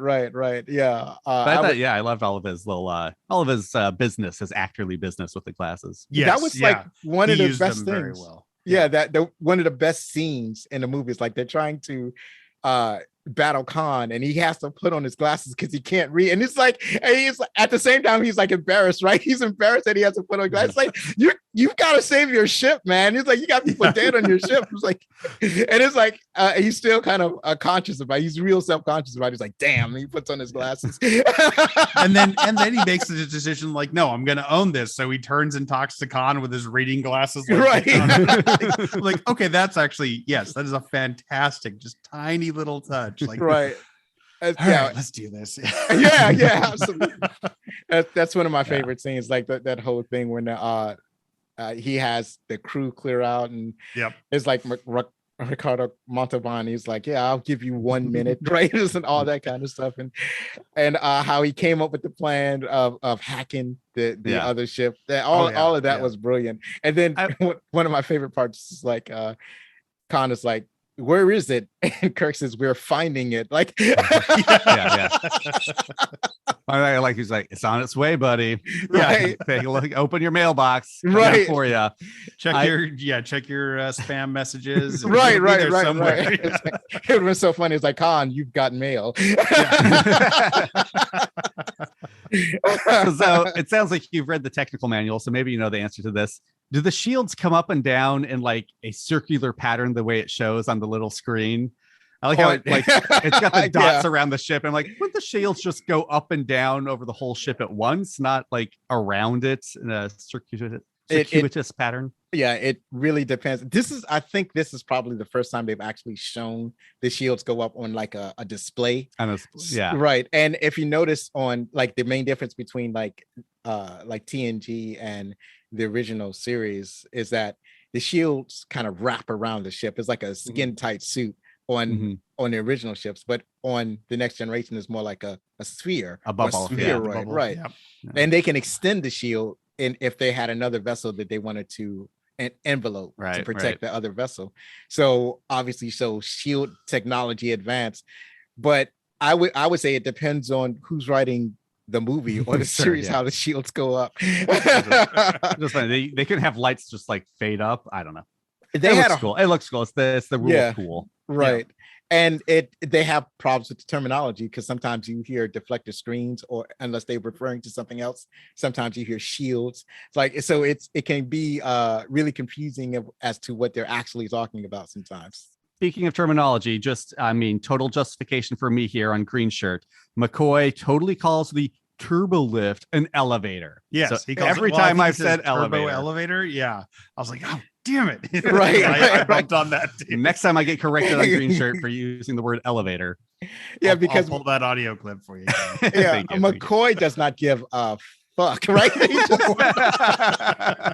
Like McCoy is so good in everything. I love him. It's like you want my atoms scattered across the universe. I'm not down with that. This is an elevator stuff. You can't gaslight me and calling it anything else.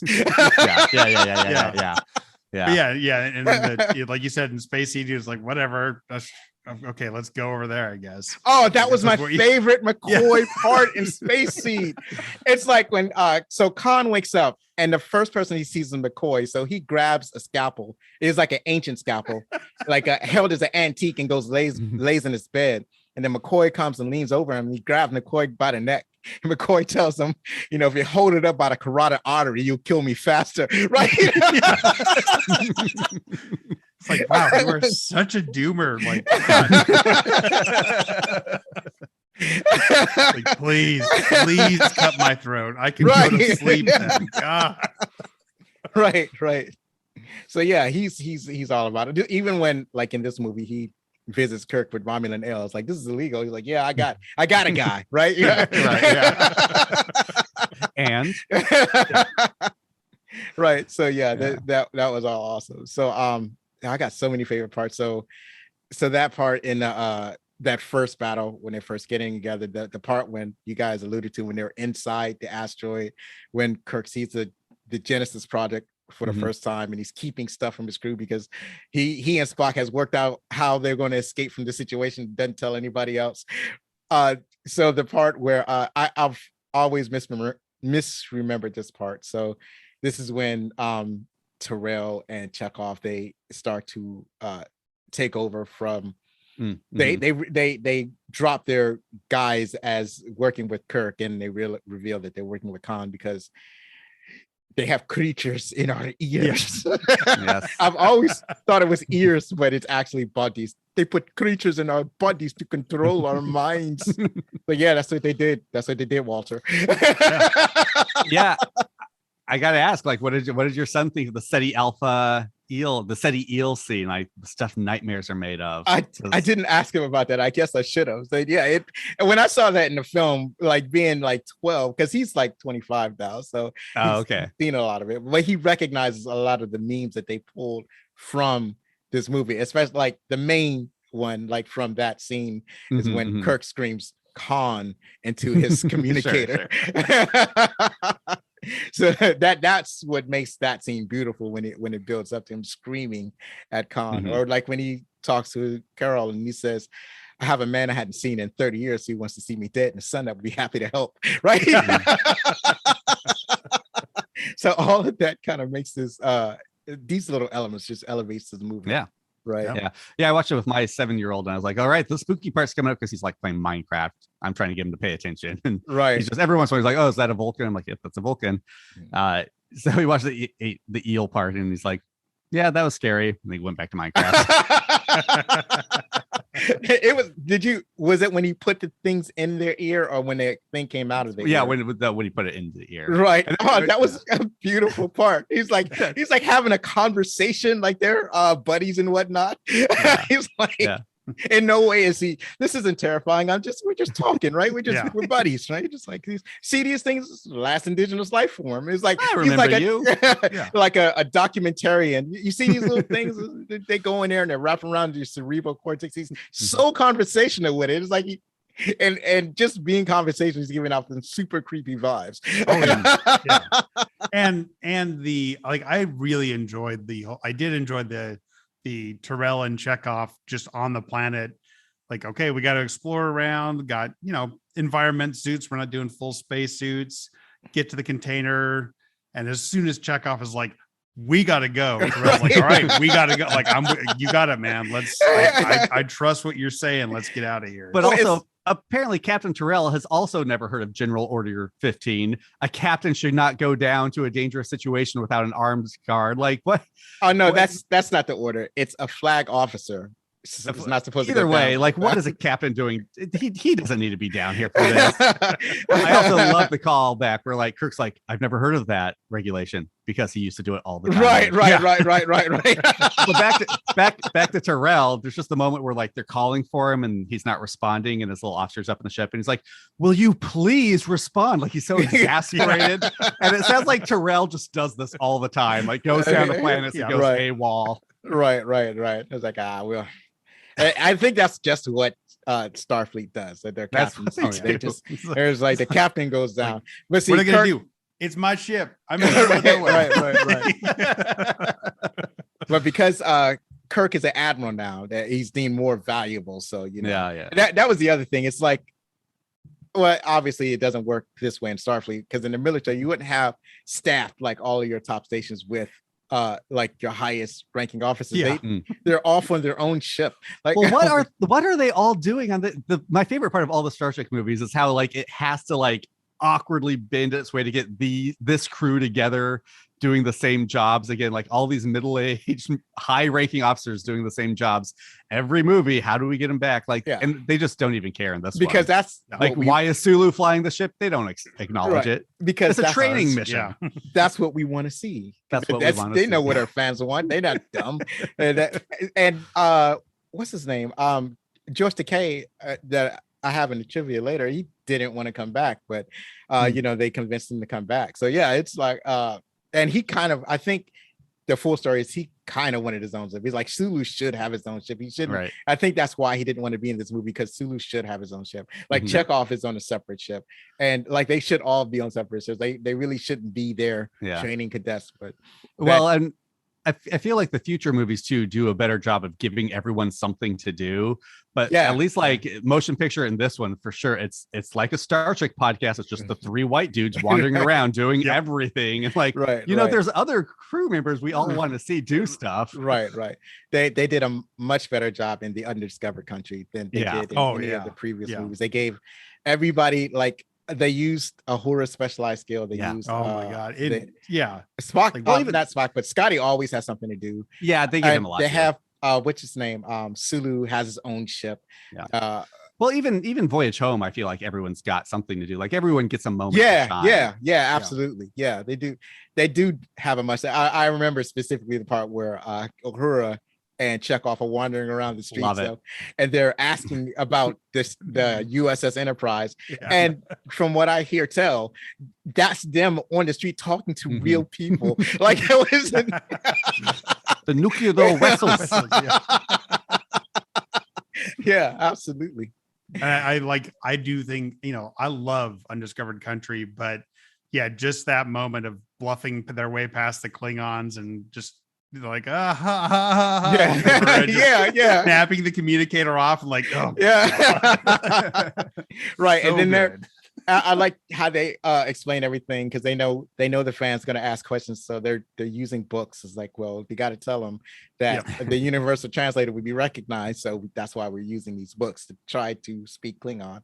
So, but in a new series, it appears Uhura knows at least 15 languages, so, or 35 or some crazy number of languages, so that kind of invalidates what we see in the Undiscovered Country. But because I'm pretty sure one of those languages is Klingon, right? Especially with what we've seen so far from this new Trek era, but that also builds on Enterprise and the way they're you know, starting to establish the translator. It's same thing. They had a linguist to help them out. So. So any more favorite parts? I think we went over some of the, we got the first battle, we got the training, we didn't talk about Lieutenant Savick pestering Kirk about the Kobayashi Maru. Okay, right, so this is where Kobayashi Maru is established in Star Trek, right? It wasn't in the original series. No. This is the first time we ever encountered. That makes sense, right? So she is just pestering him. So finally, McCoy tells her, because he doesn't want to tell her. McCoy tells her. He's the only man that ever beat the Kobayashi Maru. So. And then he told how he did it. He's like, he reprogrammed the computer. She was like, you cheated, you son of a bitch. And he got a condom invasion for it. Like, you found a solution. I like that Kobayashi Maru is kind of like the Kessel Run of Star Trek. I think people, the future people, just keep wanting to go back to. No, we really need to explain exactly what happened here. Right. Well, they did, and it was fun. It was fun because Kirk talks about it, but it's fun seeing it, because it's like in the Star Trek movie, you know, Kirk is just sitting in a simulator eating apple. Right? The apple's the best. And then he launches one torpedo. He launches one torpedo at each vessel. That was so funny. It was a trip, and so that was like the theme throughout the entire movie, like how you handle life and death. So that was. Oh, we didn't get to that part yet, but that was a theme throughout the entire movie. This is Kirk facing his very own Kobayashi Maru, his own no-win scenario. Finally meeting a no-win scenario. Having to deal with death. Also, like, there's a lot of crossroads happening. He's at a crossroads in his life. Like, does he try to resume command? Does he go into being an admiral? He's meeting his son. Does he try to embrace that? Like, he's thinking about crossroads. There's a lot of like. Even with Khan, I feel like there's a lot of examining of like the choices we make and the consequences they have. Like Khan is presented with multiple opportunities to just walk away. And he never does. And again, like Kirk is looking at the choices he's made over his life, leaving Khan on the planet, ignoring his son, and like the consequences those have borne out. So I do think, like, especially compared to the motion picture, where there's a lot of good ideas that just never went anywhere. Like here, there's like 2 or 3 very strong themes that like run through the whole movie in a really good way. Right. And also you have Scott making the choice of bringing his injured crewman to the bridge instead of to Yeah. the medical bay, where that would do the most good to save his life. The moment we saw that guy in the beginning, right, we knew he was not going to make it to the closing credits. Dead. Yeah. He didn't have a red shirt on, dead. but he had a red shirt on. Right. Yeah, the colors have changed, but the results are still the same. Yeah.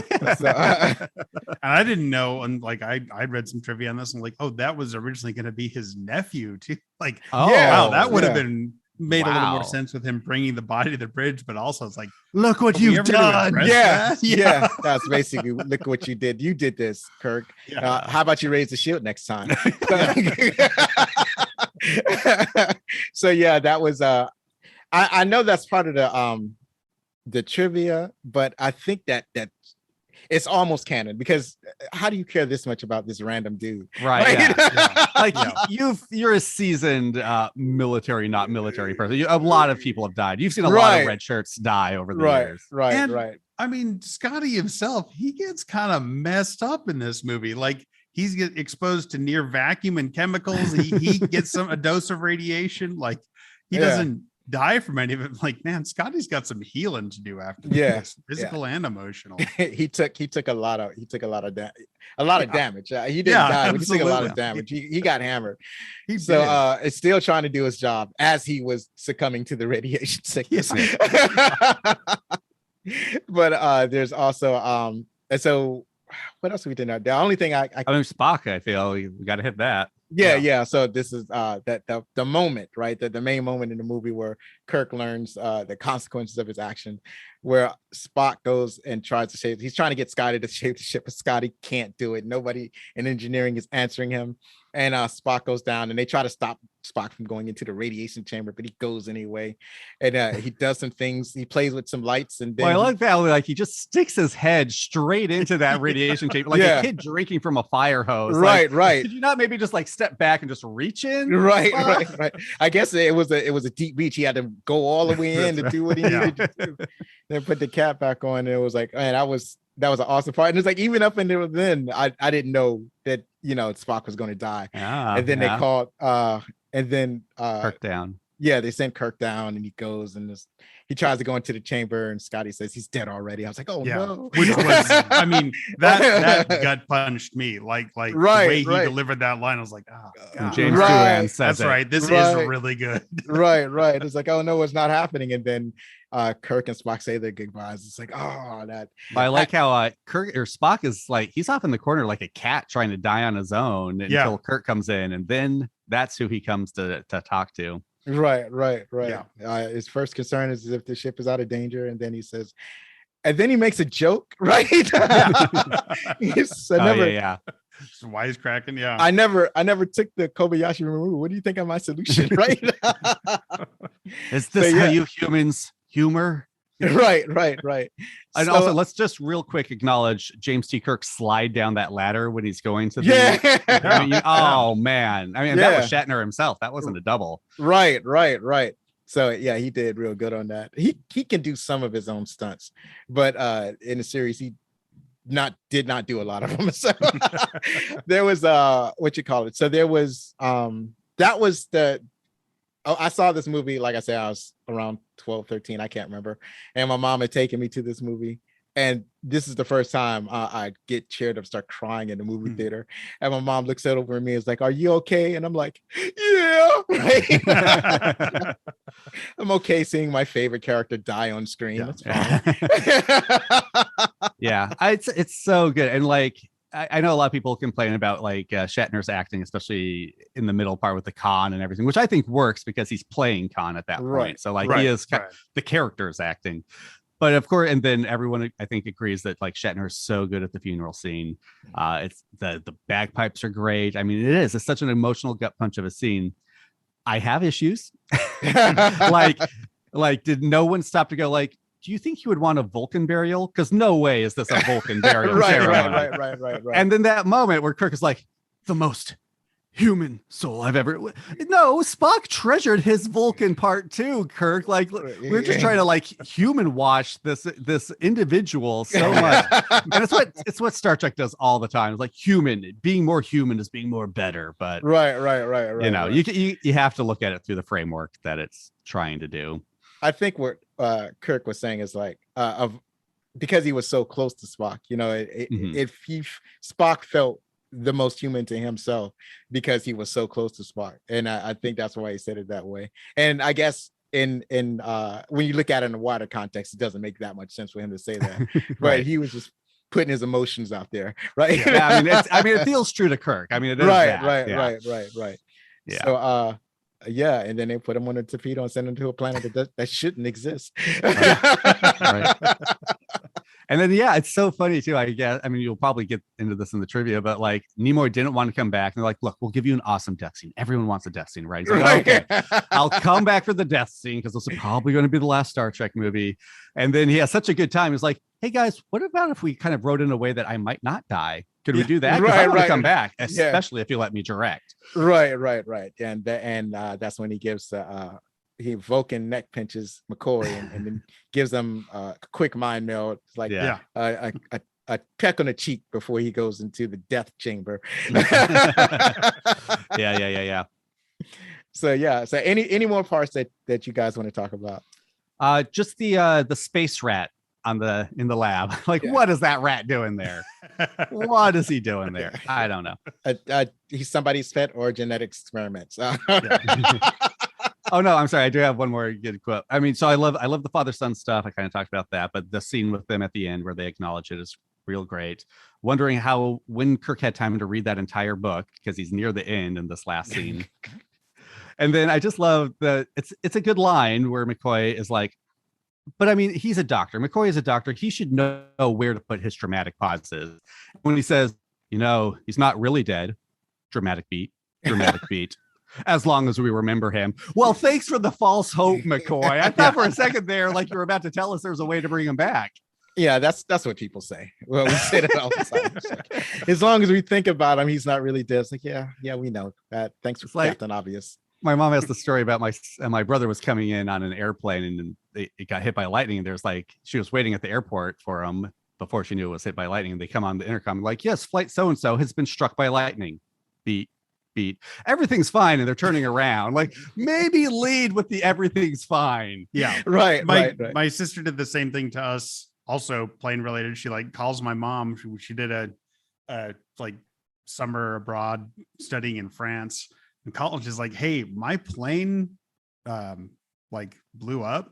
I was like, wait, what? And it's like, she was supposed to be on TWA flight 801, like the return flight for that plane. It's like, okay, Kate, you need to be more specific. And then we find out like, oh crap, this whole plane went down. And then like, oh, we're going to fly one in from Tel Aviv. Like, that's not better. That Israel and airplanes hasn't had a great history either. So Right. But yeah, just like, oh, my plane blew up. Like, yeah. And be mindful of the dramatic pauses. That's all we ask. Right. John, you got anything else? No, I like I said, once we get to that ending sequence and Spock sacrifice, like, all right, this is why this is a classic movie. I think I would equate this a little bit for me personally in the Citizen Kane camp. Like, overall, is it a fantastic movie? For me, no. Is it an important movie? Absolutely. Like, you can't have Star Trek without Wrath of Khan being part of the DNA of Star Trek as a whole.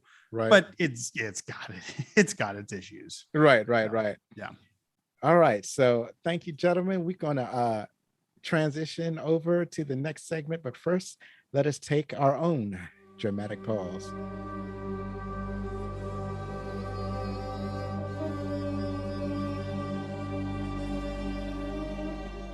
And we're back. Thank you for sticking with us.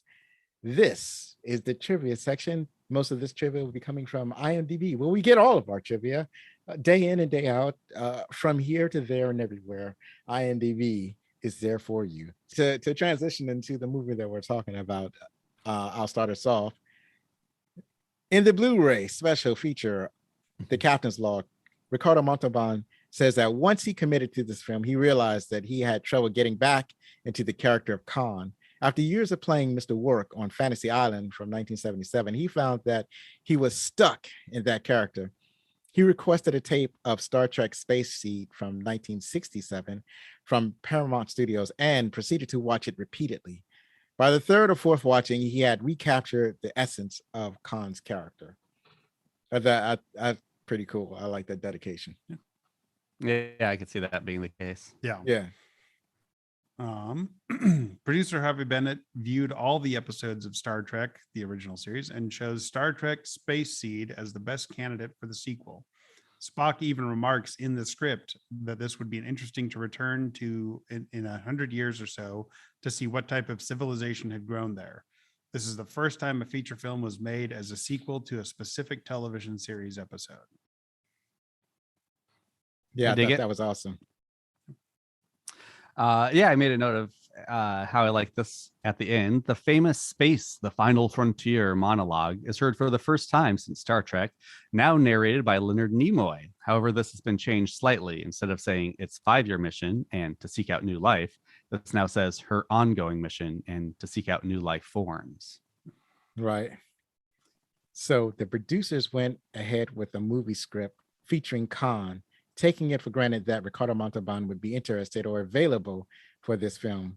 Specifically, this was overlooked that Montalban at the time was busy starring in Fantasy Island.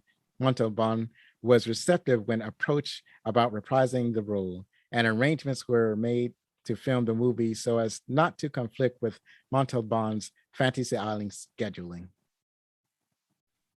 That was generous of them. Mm-hmm. Also, hence why he and Kirk never appeared together in the same scene. Yeah. Right. Or on the same set. Yeah. It is a Star Trek running gag that there is a Federation embargo against Romulan ale, but this still doesn't prevent resourceful people like Dr. McCoy, using medicinal privileges as a loophole, from procuring some for Admiral Kirk as a birthday present. And many Star Trek captains and flag officers have, over the years in Star Trek canon, viewed it as something of a status symbol, much like Cuban cigars in the United States. And we even made a joke about that in one of our open Pike night episodes. Right. We mentioned this. One of the Reliance crew, Commander Kyle, played by John Winston, was a recurring member of the Enterprise crew on Star Trek, the original series. Never mind, we didn't mention that. I didn't know that. Cool. Yeah, I didn't know it either. I don't recognize him either. Yeah, I don't know. He and Chekhov went over to the Reliant, apparently. Yep. Right. Although Gene Roddenberry created Starfleet and Star Trek with a military structure, he deliberately avoided getting very detailed in the nature of that structure, what he called excessive militarism. However, director Nicholas Myers decided to further expand this part of the Star Trek mythos, making the uniforms and insignia more military in style, adding a ship's bell and a boatsman whistle, and writing the dialogue to be more accurate to actual naval protocol. These details have greatly influenced the films and spin-off series that followed. Yeah, that's exactly true. Yep. I mean, because if you're going to go military, you might as well go whole hog on it.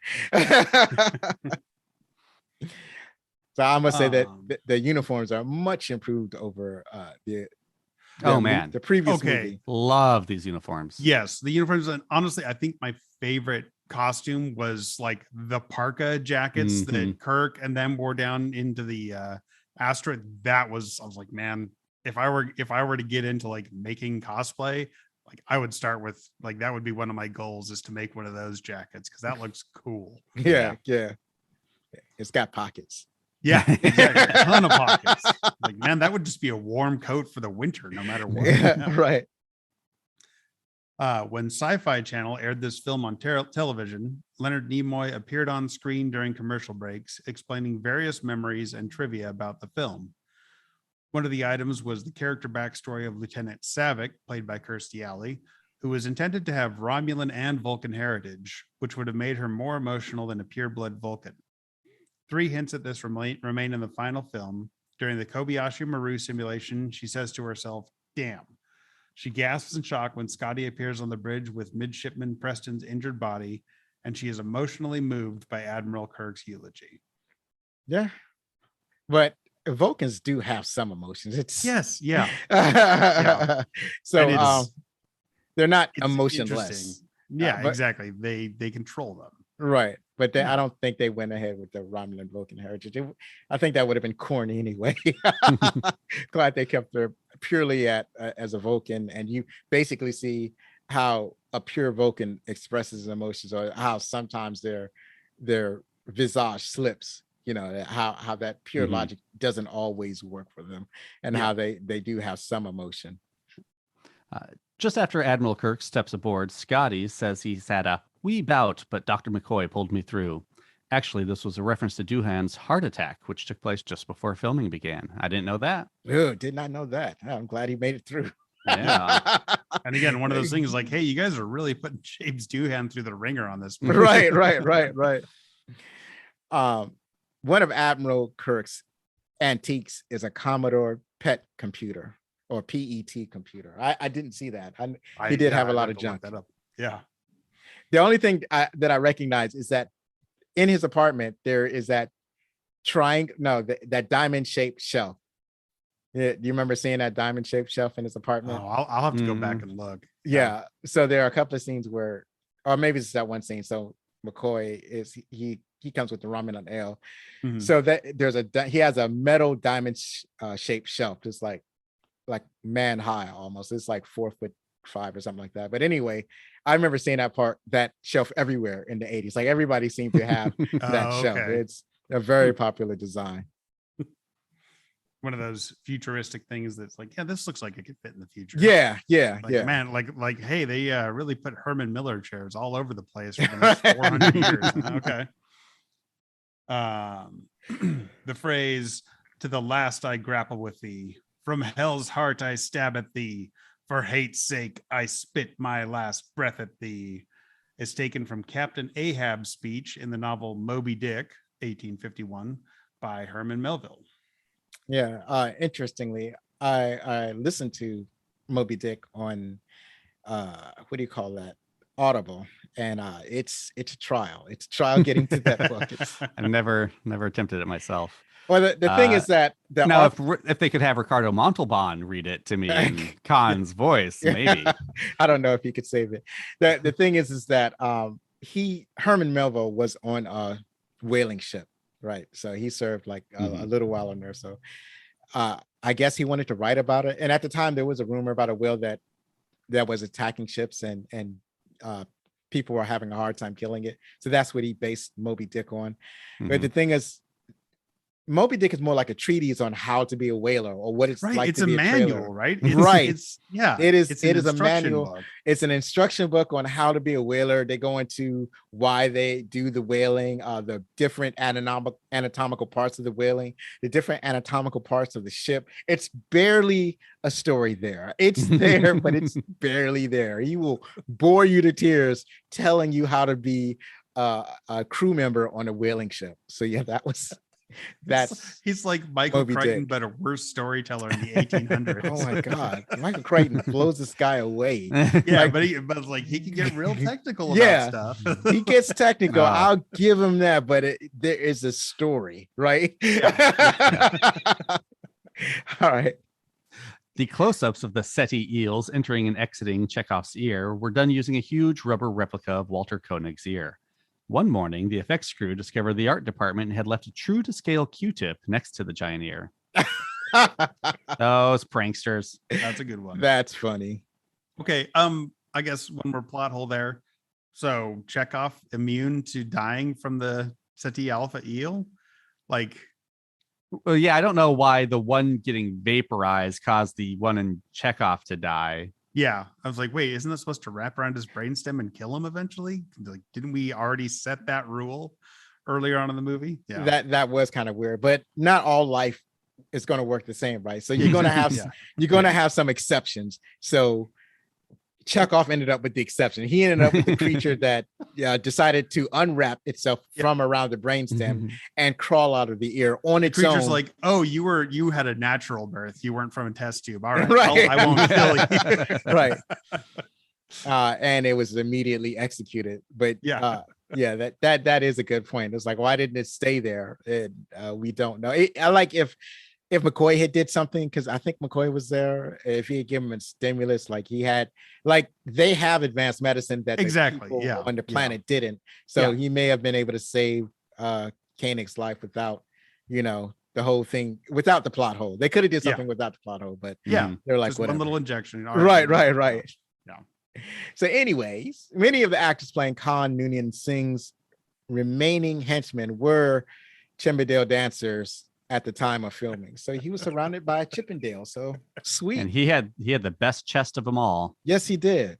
And we have trivia on that, but to talk about it before we get to it, yeah, it was absolutely real. So so get the next part. All right. Kirstie Alley was a huge fan of Star Trek as a child. Mr. Spock was her favorite character, and she would fantasize about being his daughter. When she auditioned for Savick, she did an impression of Leonard Nimoy's portrayal of Spock, as she knew the characters so well.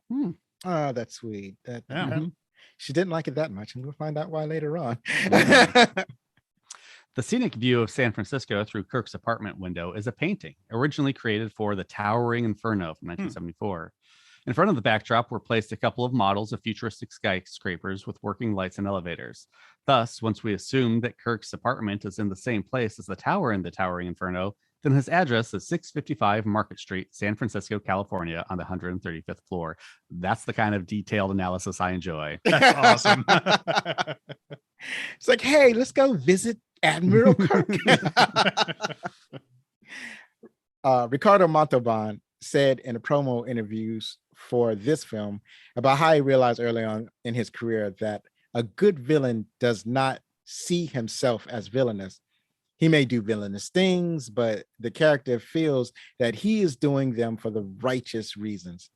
Likewise, with heroes, Montalban said he always tried to find a flaw in the character because no one is completely good or completely evil.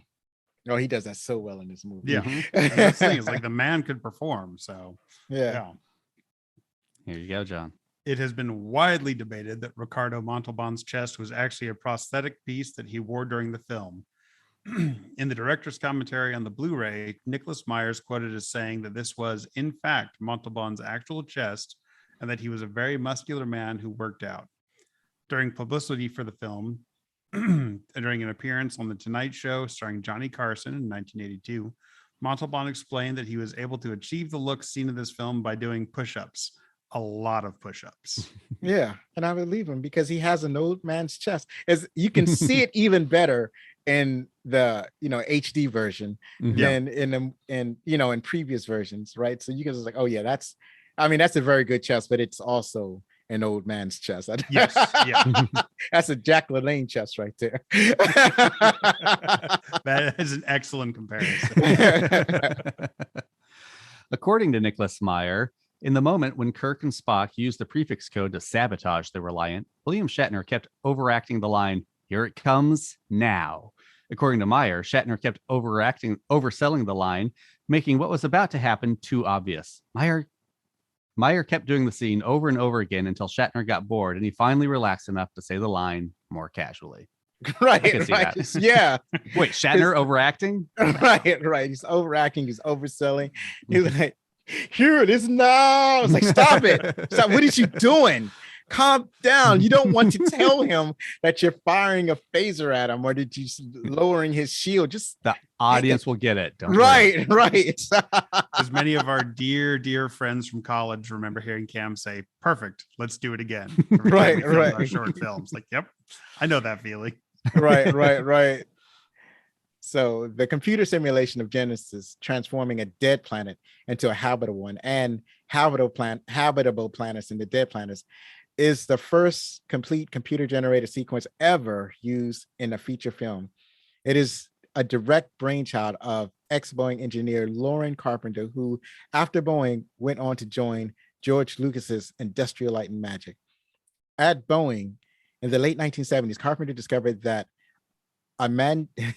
here we go with these words. Amanda Brot's fractals could be used to create realistic mountain landscapes for computer animations of new aircraft designs. A previously intractable problem and started a revolution in computer graphics and simulation. So yeah, that's pretty cool. Yeah, that's the first time we've seen this type of computer graphics in well, actually not this type, but it was the first complete computer generated sequence. I was always impressed by that. I think it was either this one or a different Star Trek movie that had the first trailer on the internet. I want to say it was probably this one, but it could have been a later one. It could have been like Star Trek 4. But yeah, it's Star Trek always with the leaps and bounds. Yeah. Yeah. All right. For this film, Gene Roddenberry was given a consultant position and replaced as executive producer by Harvey Bennett. Apparently, Paramount Studios blamed the constant production delays and project budget overruns from Star Trek The Motion Picture 1979 on Roddenberry's constant meddling and demanding script rewrites. While the studio's been open to letting him produce the film on the condition that he take a less hands-on role and share the producer's role with John Pavel, who had been associate producer on the previous film, Roddenberry refused the notion of anything less than full creative control, and so was removed altogether from active involvement in the film. I'm guessing that kind of started the trend that would continue on until he was fully off of TNG also. Right. Yeah, he's a good storyteller, but he's not a great storyteller. That is the problem. And yeah, they did blame him for, because he's constantly asking for rewrites and whatnot. He's causing the movie to go over budget. It's like, we're not trying to buy a lot for this movie, right? So yeah. Could you? And he did give a lot of notes, a lot. As a matter of fact, go ahead and take that, Cameron. It talks about that.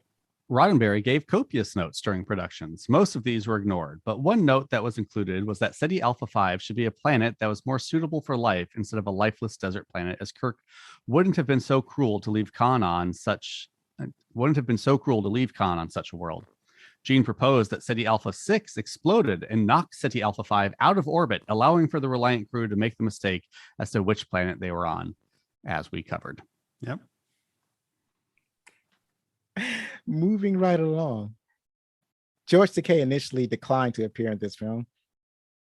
William Shatner called Takei and convinced him to reconsider, as I alluded to earlier. So that's the story that tends to go around. George Takei was like, well, why don't I get my own starship? I should be a captain by now. And William Shatner was like, well, why do you want to bring the family back? Why do you want to break the family up? Come on, Walter, George, come on, let's do it. He doesn't know what his name is. Like, come on, George, let's do this. And George was, I guess, convinced. I don't know. I guess. Come like, on, George. Well, yeah. Right. It was, why am I saying no to money? That's right. And ultimately the right decision as far as like, yeah, you eventually do get your own ship. And right. Just takes a few more movies. Yeah. Right. It seems way more movies than absolutely necessary. Yeah. All right, you can go ahead. All right. This film officially establishes the 23rd century timeline as the time period for Star Trek and for its films. Before this film, this had never been officially established which century the original series took place. According to Gene Roddenberry, the original series could have easily taken place between the 21st and 31st centuries, and star dates were used to allow this ambiguity in the timeline. Oh. Yeah, which is fine, but the problem is that it still doesn't work. Yeah. Because they established that Khan had been alive in 1996 and then that he had been asleep for 200 years. So that would put him in the 22nd century, not the 23rd century.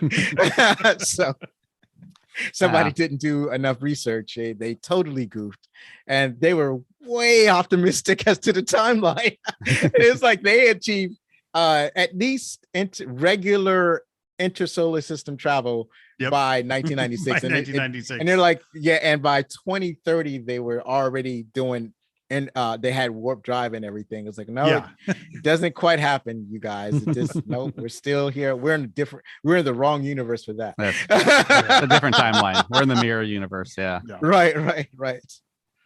When interviewed about this film in the mid-1980s, James Doohan stated that he felt that Ricardo Montalban should have been nominated for an Academy Award for his performance.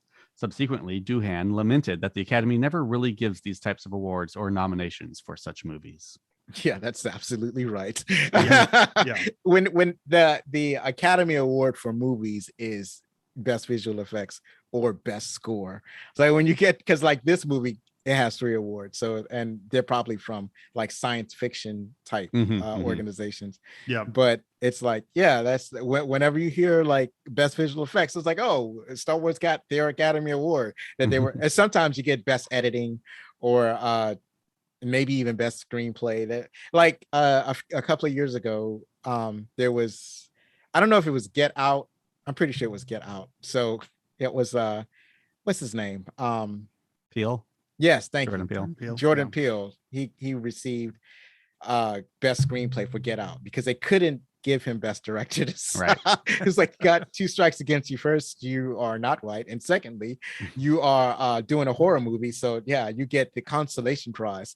Or you could have gotten best soundtrack, or you could have gotten best special effects, but we're going to give you the best award that we can possibly give you. And that's best screenplay. And, I mean, yeah, sci-fi and horror do get overlooked all the time. All of them, sci-fi, horror, rom-coms, almost any other genre that doesn't have to do with drama. It's like you can have an historical drama, you can have a Hollywood drama, and those are the 2 ones that tend to win Academy Awards. And any other almost any other genre movie, they're not gonna. I think, what was that one, that Korean movie, what was that one called? That one, Parasite. Yeah, we finally got one. So yeah, we're starting to edge closer. People are finally starting to get it. Yeah.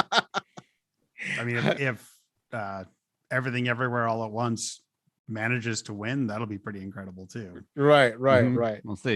We'll see. Only time will tell.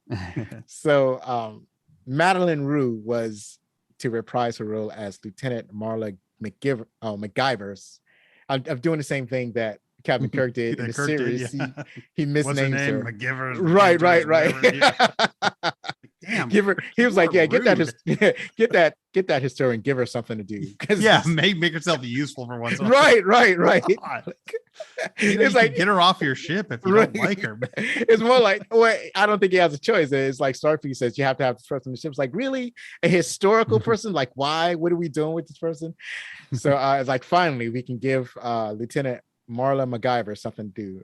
So she was from Star Trek Space Sea, but Rue had suffered from multiple sclerosis and was confined to a wheelchair. So the role was written out of the script by explaining that she died during years of exile by the Ceti Alpha eel creatures. Rue did perform on television through 1996 despite her disabilities. And I feel like they could have left her in the script. It was like, oh yeah, she got broke because this is a harsh planet. Yeah, and she's the one non-genetically modified person. It's like, yeah, that would have been a perfect, like that could have fit absolutely in with the story. Right. And it didn't have she does a good job in Space Age. She plays the perfect person that you want to punch in the face, right? Because she's like, what's she doing? It's like you. I like this guy. Right. You fall instantly in love. Come on, what's wrong? Even Kirk was like, I mean, he did the classic mistake of dressing down somebody in front of other people, but he does. It's like, what is wrong with you, woman? You don't let your. Why is you being all googly? You can't be like me. Let me put it to you that way. You can't. It's like, what I do is for me. You can't do what I do, right? You do what I say, not what I do. She even owns it when he's like, I want to have a talk with you. And she's like, yeah, I'm really into this guy. I know that's a mistake, but I'm going to just keep being into this guy. Right. All right. She's like, I'm totally giving it up to this guy, right? Judson Scott's lack of screen credit for his very large role as Joachim, Khan's right-hand man, was the fault of his then agent, who mistakenly opted to waive Scott's credit, believing that would allow him to negotiate a better credit placement later. So the guy, the main guy on Khan's bridge that does all of the talking. He's the one that convinces Khan, or tries to convince Khan not to go into Nebula. He's the guy that convinces Khan that we got a ship, we can go anywhere we want. And then that's when Khan is like, but he asks me. He tasks me. That's the main guy. And it's like, I was looking for his credits. Like, who is this guy? Because I know he's in the film, but where is he at? Because I couldn't find his name. I couldn't find. It's like he should be in the first 10 characters, and he's not. and I recognize him from other properties. And like you mentioned, he was in Star Trek: The Next Generation. He was a guy given electric shocks. That's the guy that you were thinking about. He was he had his own show that lasted for about maybe a season or a half a season, where he was like an advanced person. And he had mental powers. He had mental powers. And he was, that show was in the 1980s. And I remember when that show came on, I instantly recognized him, but he has no credit on the film. And that is amazing. And it's all because of his agent, and the agent should be fired and punched in the face, right? That guy is horrible. And that was for better credit placement. It's like, you're not going to get higher than, I don't know, James, what you call it? James Montgomery Scott. James Doohan. You're not going to get higher than James Doohan. What are you talking about? These are the main actors for the TV show that's now a movie. What are you trying to negotiate? Especially like, because he would have been right after the main cast, probably after, I mean, he may have even made it before Carol Marcus actress, maybe BBB Besh. I think that's probably what he was negotiating, but I don't know if he would have gotten before her. I think he probably would have been the last of the main credits, or just before the special appearances. Right. Or he may have been the special appearance, because the rookie was Christy Alley. She was like introducing Christy Alley, like, so he probably would have been one of the introduced people, but nope, he barely had a name, right? I didn't even know his name was Joyson or Jocelyn or whatever they say.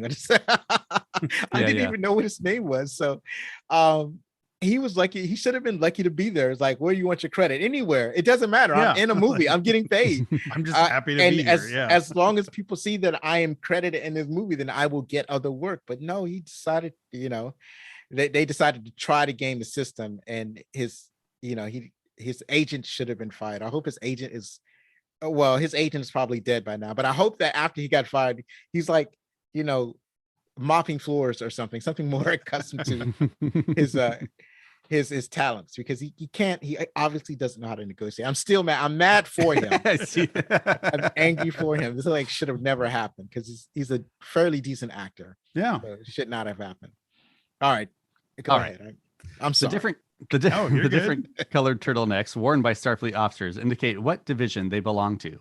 White, command; gold, engineering; gray, science; light green, medical; red, cadets and trainees; and black, enlisted. Yeah, that kind of bugged me, so I had to look that up, and it was actually in the trivia. I was like, oh, okay, cool, I'll put this on the show, because you have to have that color code to show what division they belong to. We demand it, so it's in every series. I don't think there's a series where they don't allude to the color scheme. Do you guys know where the color scheme came from? I guess not. No, not really. So Star Trek was one of the very first color television shows. So in order to emphasize, color was a big deal. There's like all the shows that were going to be broadcast in color had to make a big deal about being in color. So what Star Trek did was they had these bright, colorful uniforms. So they chose red, gold, blue, and then some other colors. And that's why the set is so colorful. It has this red trim. It has all of these different color lights on the original series. So that was the reason for these bright colors. And so that tradition basically carried on. Even in Star Trek: The Motion Pictures, the colors are way more muted, but they're not the same. They didn't use the same colors, and the colors that they used were muted because they didn't need it anymore. So they decided to try to let go of it a little bit. But then when Star Trek: The Wrath of Khan came on, they kind of brought it back. The colors are still muted, but you can see them peeking out from under the turtlenecks. It's like they wanted to bring that back a little bit. Okay. So I'm glad for it. And then in Star Trek: The Next Generation, they brought it all the way back. Oh yes, they did. And now they just make a new uniform version every damn episode of every show that comes out. It seems that is kind of buggy, right? It's like, I hated Discovery's uniform. That was the first thing I hated at first, because it doesn't look or remind me anything of Star Trek from the original series, because that's what they're selling it as. So it's like, okay, this is Star Trek, and it takes place in the same time period as Captain Kirk. It's not the Kelvin timeline. It's not a different timeline. And so the minute I see the uniforms, like, no, it's not. No, it's not related at all in any way. Inspired uniforms. Yeah. And the uniforms are so tight. It's like I can't imagine them being anywhere near comfortable to wear. So Yeah. it is like there's bright, there's sparkly. It's like, no, this doesn't look right. The ship doesn't look right. Or the interior of the ship. None of the technology makes any sense. It's like, oh yeah, we're going to use holograms. Like, no, they didn't use holograms back then. What are you doing? So this doesn't look the same. You're ruining it. It's like cooking. It's like cooking a rabbit in Lord of the Rings. You ruins it. You're supposed to eat it raw. Nice. Yeah, I've had some talks with friends who haven't seen a lot of Discovery. I'm like, yeah, they do a lot of things that it's like, wait, we didn't see any of this in the original series. Like, right. These are big technological leaps. Yeah, but you also can't ignore that we invented iPads in the early 2000s. Right. You know, I mean, or LASIK surgery, right, or things like that. Like, and that's fine. And they did kind of give a reason why they weren't using holograms, at least on the Enterprise, but still, it was unnecessary. You know, they didn't have to do that. They could have just kept the screens. They could have just kept the regular screens that they had. They didn't have to explain anything because it would have been more in keeping with what Star Trek had looked like in 1966. They could have just dressed that up a little bit instead of having a completely different design aesthetic to throw everybody off. Like everything was different. The Klingons is different. The uniforms were different. You have a woman named Michael, and nobody wants to explain that to me.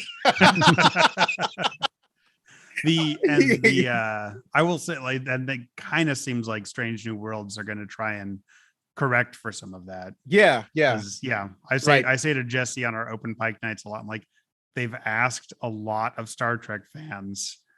Like, yeah, we need you guys to be with us here on all these changes. Like, it looks like Strange New Worlds. They're trying to be like, here's the original series, right? But in the 2020s kind of thing. So. Yeah, they started to correct the uniforms at the end of Discovery. You started to see at least the original colors and the shape of the uniform. So they started to go at least backtrack a little bit. They're trying to say, well, the blue uniforms were what came before what Pike had when he first came. I was like, no, don't try to sugarcoat it now. If you at least gave me the uniforms, I would have bought it. I would have ignored everything and I would have bought it if you at least maintained the uniforms, and you didn't do that. So now I'm mad. I mean, Discovery is fine, but I'm mad at that. That's fair. That's fair. Yeah. Hey guys, I know we're about to wrap up, but we are recording on Easter, and I've got an Easter dinner I got to get to. Oh, okay. And if I don't jet out now, I'm going to have a fate worse than being locked in a radiation-filled room. So I'm going to let John take over the rest of my duties from here. And it's been super fun reliving this. Oh, I didn't yet talk about how much I love James T. Kirk. He is my original captain. He's my favorite captain. I guess I'll just leave it at that. But it's been a lot of fun, guys. And I'll see you later. Yeah, thank you so much, Cameron. That's no problem. Thank you. I very much Easter bunny, hell hath no fury, like a bunny scorned. I've forgotten all about what day it is. So thank you so much. Have a great Easter. Yes, I know it's too bad we're not doing Search for Spock, because that would be more thematically appropriate with there you go, the resurrection. Yeah. Right. Well, I'm doing the Search for Spock next week. So if you want to come back for that, just hit me up. We'll see. All right. Take care, guys. Yep, bye-bye. All right, John, it's just you and me and you. All right. Heroes in the Void. So I'm going to read this last piece of trivia. When Spock and Saavik speak to each other in Vulcan, Leonard Nimoy and Christy Alley actually spoke in English. And then the sound people, including Mark Okrand, I think that's how you say his name. I think so. In his first association with Star Trek, created the Vulcan words to match the movements of Nimoy and Alley's mouths, which they later overdubbed. It's just, okay, that's fine. Yeah. When I rewatched this, I realized we didn't need them talking in Vulcan. It was a strange moment because like they both have translators. Like it's not like anybody is eavesdropping on these two. Why the need to speak in Vulcan when they're not really saying something secretive? I think that was more of a conceit for Saavik. Like, so she didn't want to know that she was making a comment on the people around her. Like, she didn't want to say, oh yeah, these humans are trash, but she didn't want to say that in front of their faces. So that's why she made that comment to Spock. And it's interesting that they tend to, and some of best movies, they have the interspecies comment. Like so in Star Trek 4 Undiscovered Country, they talked about Uhura talks about how badly the King or how strange the Klingon smells, right? Yeah. And then they kind of revisit that in The Next Generation when they say that they seem to have an earthy smell. So they're alluding that Klingons smell like dirt or mud or something like that. It's like, shouldn't it be like a lot of blood? Because it seems like Klingons like to bleed a lot. Also, there's that blood wine all over the place. Like, yeah, I can imagine. You get any amount of people in any ship. I'm sure a Federation starship doesn't smell that great. So right. And it's been established that Vulcans have a very sensitive sense of smell, so that could be it as well. Or maybe Axe body spray really took off in the 23rd century, and she's like, "Oh yeah, they're really going human." on. Yeah. All right, so actually, we can just take turns. I'll read the yellow parts and the clear parts, and you can read the other part. We'll figure it out. I'll start us off. So, and what I'm alluding to is our next segment. So we'll be back with and see what the critics thought about this movie.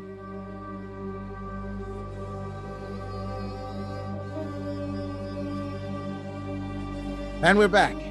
We're here to see what the critics thought. On Rotten Tomatoes, the professional critics gave it 86%. The audience gave it a 90%. And on Rotten Tomatoes, on Rotten Tomatoes, whatever. So anyways, IMDb reviews gave it 7.7 out of 10. So yeah, it's weird that IMDb is a little bit inconsistent with the audience score on this go round, but usually IMDb 7.7. If you see an 8 on IMDb, it's probably a mega blockbuster.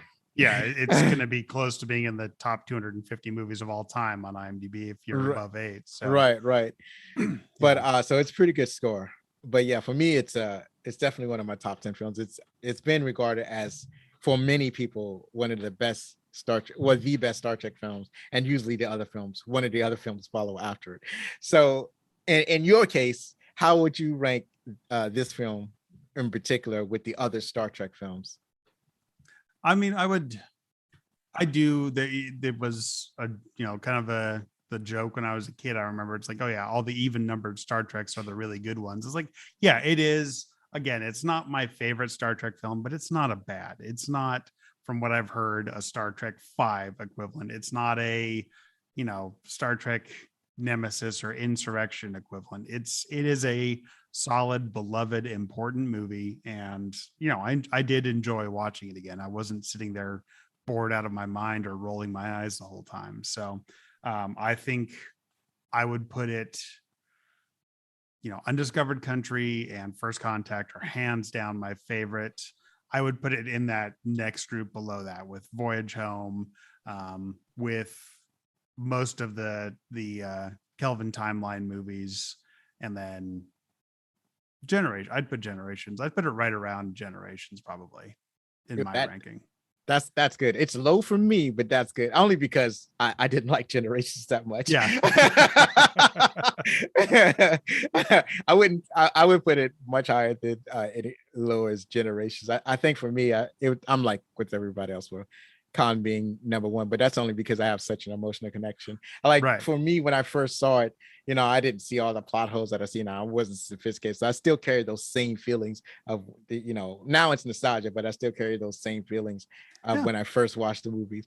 So for me, it's a little bit unfair. But then after that, it's then I can mix in like stuff from the Kelvin timeline. I really like the first Star Trek movie from the Kelvin timeline. Yeah, I think the Kelvin timeline, if they hadn't cast those movies so well, those could have been just a series of disasters. But yeah, that first Kelvin movie, it's like, okay, here we go. And yeah, that works. So. And then you had J.J. Abrams, and he resisted his urge to put a mystery box in the movie. So yeah, all of that was great. Yep. So and then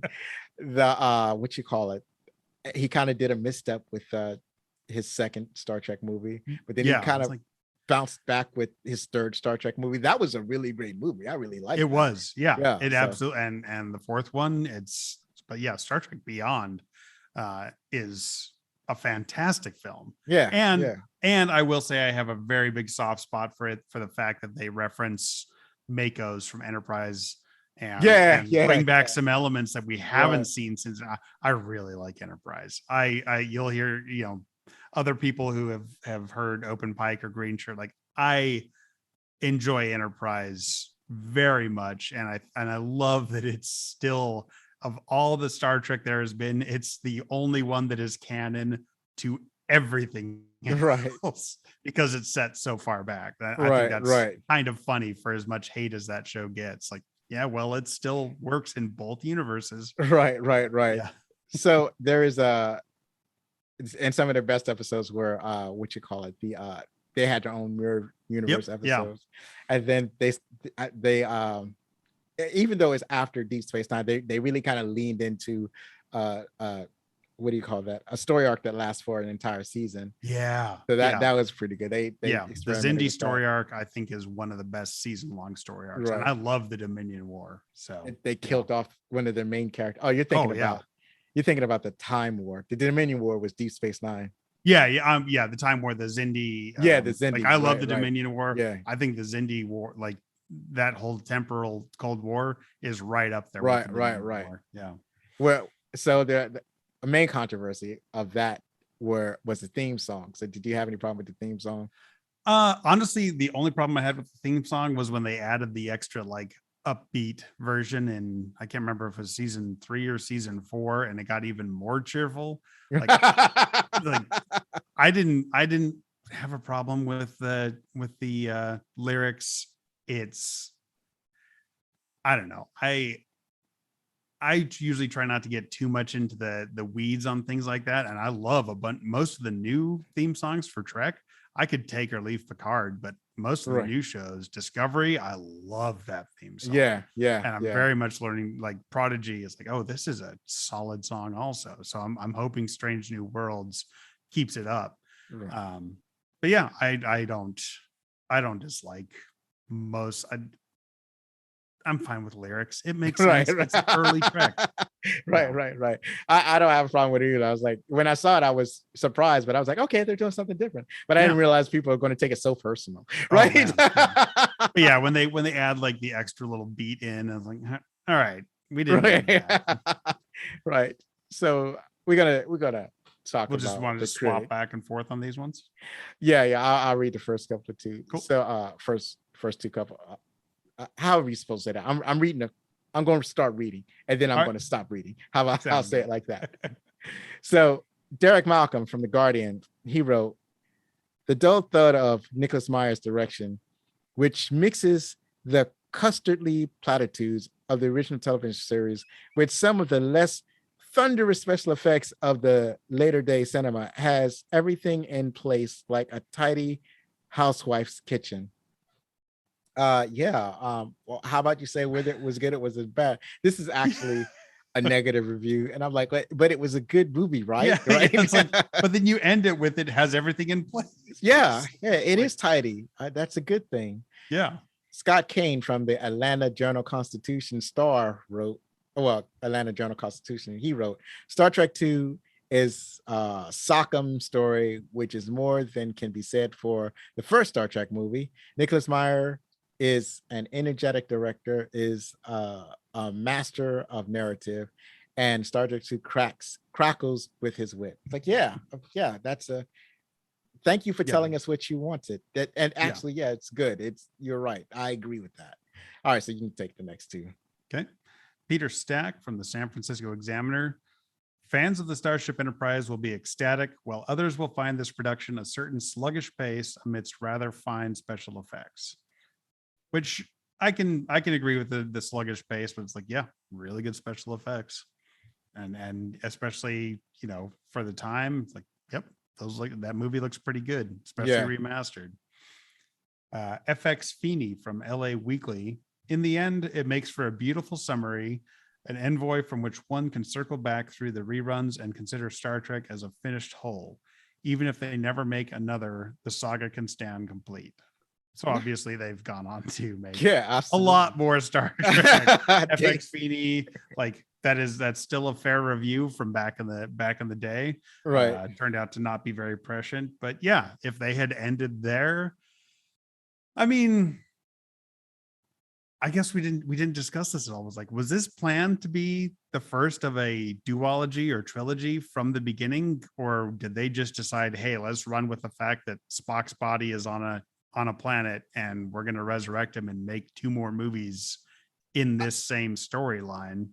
I think yeah, that they ended it in such a way where they gave themselves an opening that they could make another movie in case they got greenlit for another movie. Okay. Because this is all shaky. This is like, well, we don't know if we're coming back, and we don't know if Leonard Nimoy is coming back. So they gave themselves an out. They just in case, and everything worked in their favor. That the movie was a success. They were able to make another movie. Leonard Nimoy agreed to come back with the promise of directing, I guess, Star Trek 4. So everything worked out entirely in their favor. So everything was like, yeah. So yeah, there was actually something else. So I didn't think this movie was slow. Because we both sat through some slow movies, right? Oh yeah, absolutely. This feels just right. Like it, just as it starts to slow down, something happens, right? Yeah. So they don't let anything go too long before something happens. And they wanted to maintain some of that cerebral element in the movie. Like when Star Trek was first rejected by CBS, they said it was too cerebral, like it was too much thinky, right? Do you know what the original pilot was? The Cage? Yes, The Cage. Yeah. That was it. So they said the pilot was too thinky. There's not enough. I guess they're used to Western, so there wasn't enough Western elements in that. So that's why they was like, we pass. And then Gene Roddenberry came back and it was a little bit more actiony. So and now we're living in the golden age of Trek. Oh yeah, absolutely. Like that is absolutely where we are. And I would say if the ending weren't so good, yes, this movie would feel like it was too long to me. But Right. It doesn't. It's like, no, it's less than a 2-hour movie. I fell asleep for about 20 minutes in the Eternals. Like, yeah, that movie was too long and too slow. Even with any issues I might have with this movie, I was like, I'm never gonna fall asleep watching Wrath of Khan. Right. It's a good movie for that. And then, especially since whenever it starts to slow down, Khan will say something and that'll wake you up. Oh yeah. It's like, oh, some scenery's getting chewed. All right, let's go. Right. All right. So to continue, David Denny from the New York Magazine /Vulture, he wrote, "It's TV all the way. The actors race up and down plastic corridors and the same old story about the universe almost coming to an end. No, that doesn't happen. What are you watching? Yeah, didn't you get haters the theme? gonna hate. He didn't want Right. to write this review. Yeah. You get it. Pat H. Broski from Orange County Register. Though Star Trek II, The Wrath of Khan lacks the grandiose sweep and inflated budget of the first film, it is infinitely richer and in characterizations, and its succinctly drawn storyline managed to be both riveting and warmly affecting." Yeah. Ooh, excuse me. Yep. I agree with that. I can go down. And again, it's like, oh, this was $11 million back in the day. Like you can't get anybody to fund an $11 million movie these days. And that's what they did. Obviously, money has changed, but okay, that's a $40 million movie today. Yeah. Still can't get a $40 million. Right. Especially nothing that has that kind of special effects. Yeah. Heavy, Yeah. Right? I mean, even with adding like reusing effects or anything like that. I mean, there's the costume, there's the makeup, there's so much stuff that you have to do for Star Trek in order for it to work. And they was able to do all that thing, all of those things.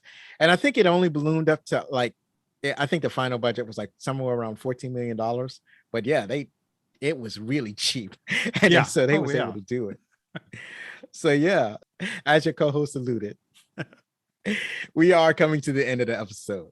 So final word on Star Trek II, The Wrath of Khan. It is an important and fun Star Trek movie. I don't think it's the best Star Trek movie, but we would not be in the golden age of Star Trek right now had The Wrath of Khan not been as good as it is back in the day. Awesome. And I believe Cameron's sentiment is rather similar to yours. Star Trek II, The Wrath of Khan is, as of this recording, available on Paramount Plus. Next week, we continue with the Star Trek Trilogy within the Hexalogy. with Star Trek 3, The Search for Spock. Follow us on Twitter at Backlit Cinema or on Facebook or Instagram at Backlit Cinema Podcast for updates. Don't forget that you can contact us with any questions, comments, or suggestions at fanmail@backlitcinema.com. So, John Bolds, do you have any additional plugs? No, just check out Green Shirt, a newbie's trek to the next generation at Green Shirt 87 on Twitter, Green Shirt Podcast on Facebook and Instagram, and check out and contribute to Open Pike Night at Open Pike on Twitter. And you can send 90-second or less audio clip contributions about Strange New Worlds to openpike@gmail.com. Awesome. So, one last time, if you like this show, then please help us grow. To do this, you can subscribe to the show, rate us, or review us on Spotify, podchaser.com, or Apple Podcasts, or your favorite podcast app. And I know that you've enjoyed our guests. So please listen to the Green Shirt Podcast. Believe me, it matters. Be safe. Share a movie from yesteryear with your family. Hug your loved one. And if you're going to be anything, be outstanding. And so, as a person who knows about being outstanding, thank you very much for having us here. This has been really fun. So I appreciate it. So it's been nice to meet you. Nice to share this time with you. Thank you. It was nice to meet you too. I really appreciate that. It was a blast having you here. It's so awesome to have somebody to talk to about Star Trek. I am lacking Star Trek conversation in my life. There's not too many people that I can talk to about Star Trek, especially as long as we talk this evening. So thank you so much. It was a blast having you here. It was a blast having Cameron